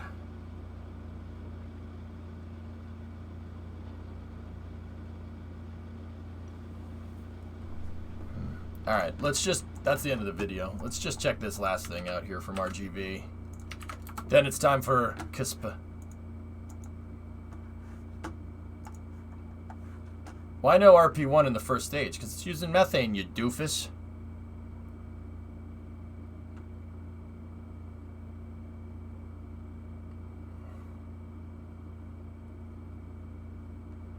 Why though? Wait, I'm confused. Blue, yeah, no, it's Starship uses liquid methane and liquid oxygen, man. Have a methane second stage.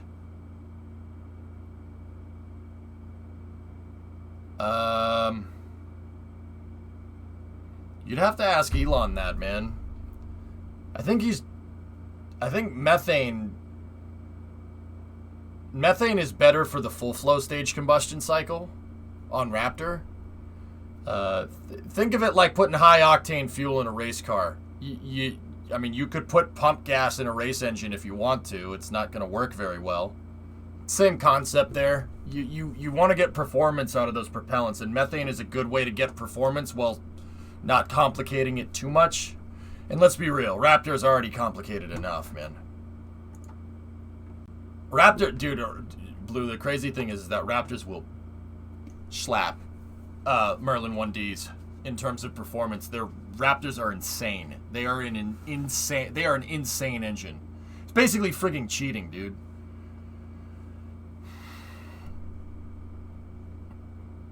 Methane is also because you can produce it on Mars. Well, yeah, Senshai, but we're not talking about Starship. We're talking about Super Heavy. That's what Blue is talking about. He's talking about the first stage, not the second stage. For Starship, that's a good idea, yeah. That's 2 flaps, not 1. Yeah, there's 2 stacked on top of each other here. So what's RGV saying here? It appears that the aft flap width for Starship 20 are approximately 30% smaller than previous. Red is the previous version. Blue is Starship 20.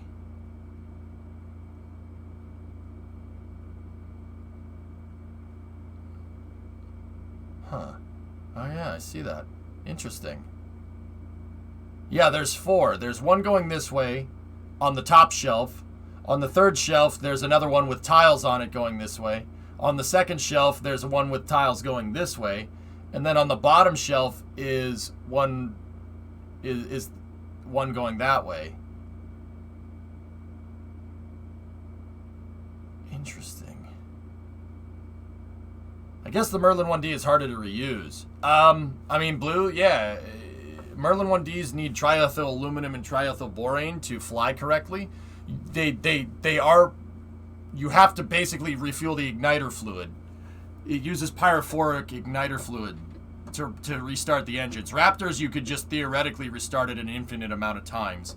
It doesn't need igniter fluid, amongst other things. I'm telling you, though, it's about the performance, dude. The methane gives you more... Methane won't give you... So methane generally, dude, will not give you as energetic of an explosion as kerosene will. Kerosene is the most energetic, but it's the least efficient. Hydrogen is the most efficient, but the least energetic. Hydrogen is very... You get good gas mileage with hydrogen, and you get okay performance. Kerosene is rolling coal, dude. It is not efficient, but you make the most power with it. Methane is right in the center. They need good performance out of the first stage, but they also need TWR to be able to move Starship up into space. Methane is the right call for propellants, dude. Raptor uses a spark plug, pretty much. It's not a spark plug moto kit. It's more like it's a torch igniter. So think of it like a pilot light. Like a pilot light on a stove. Similar idea.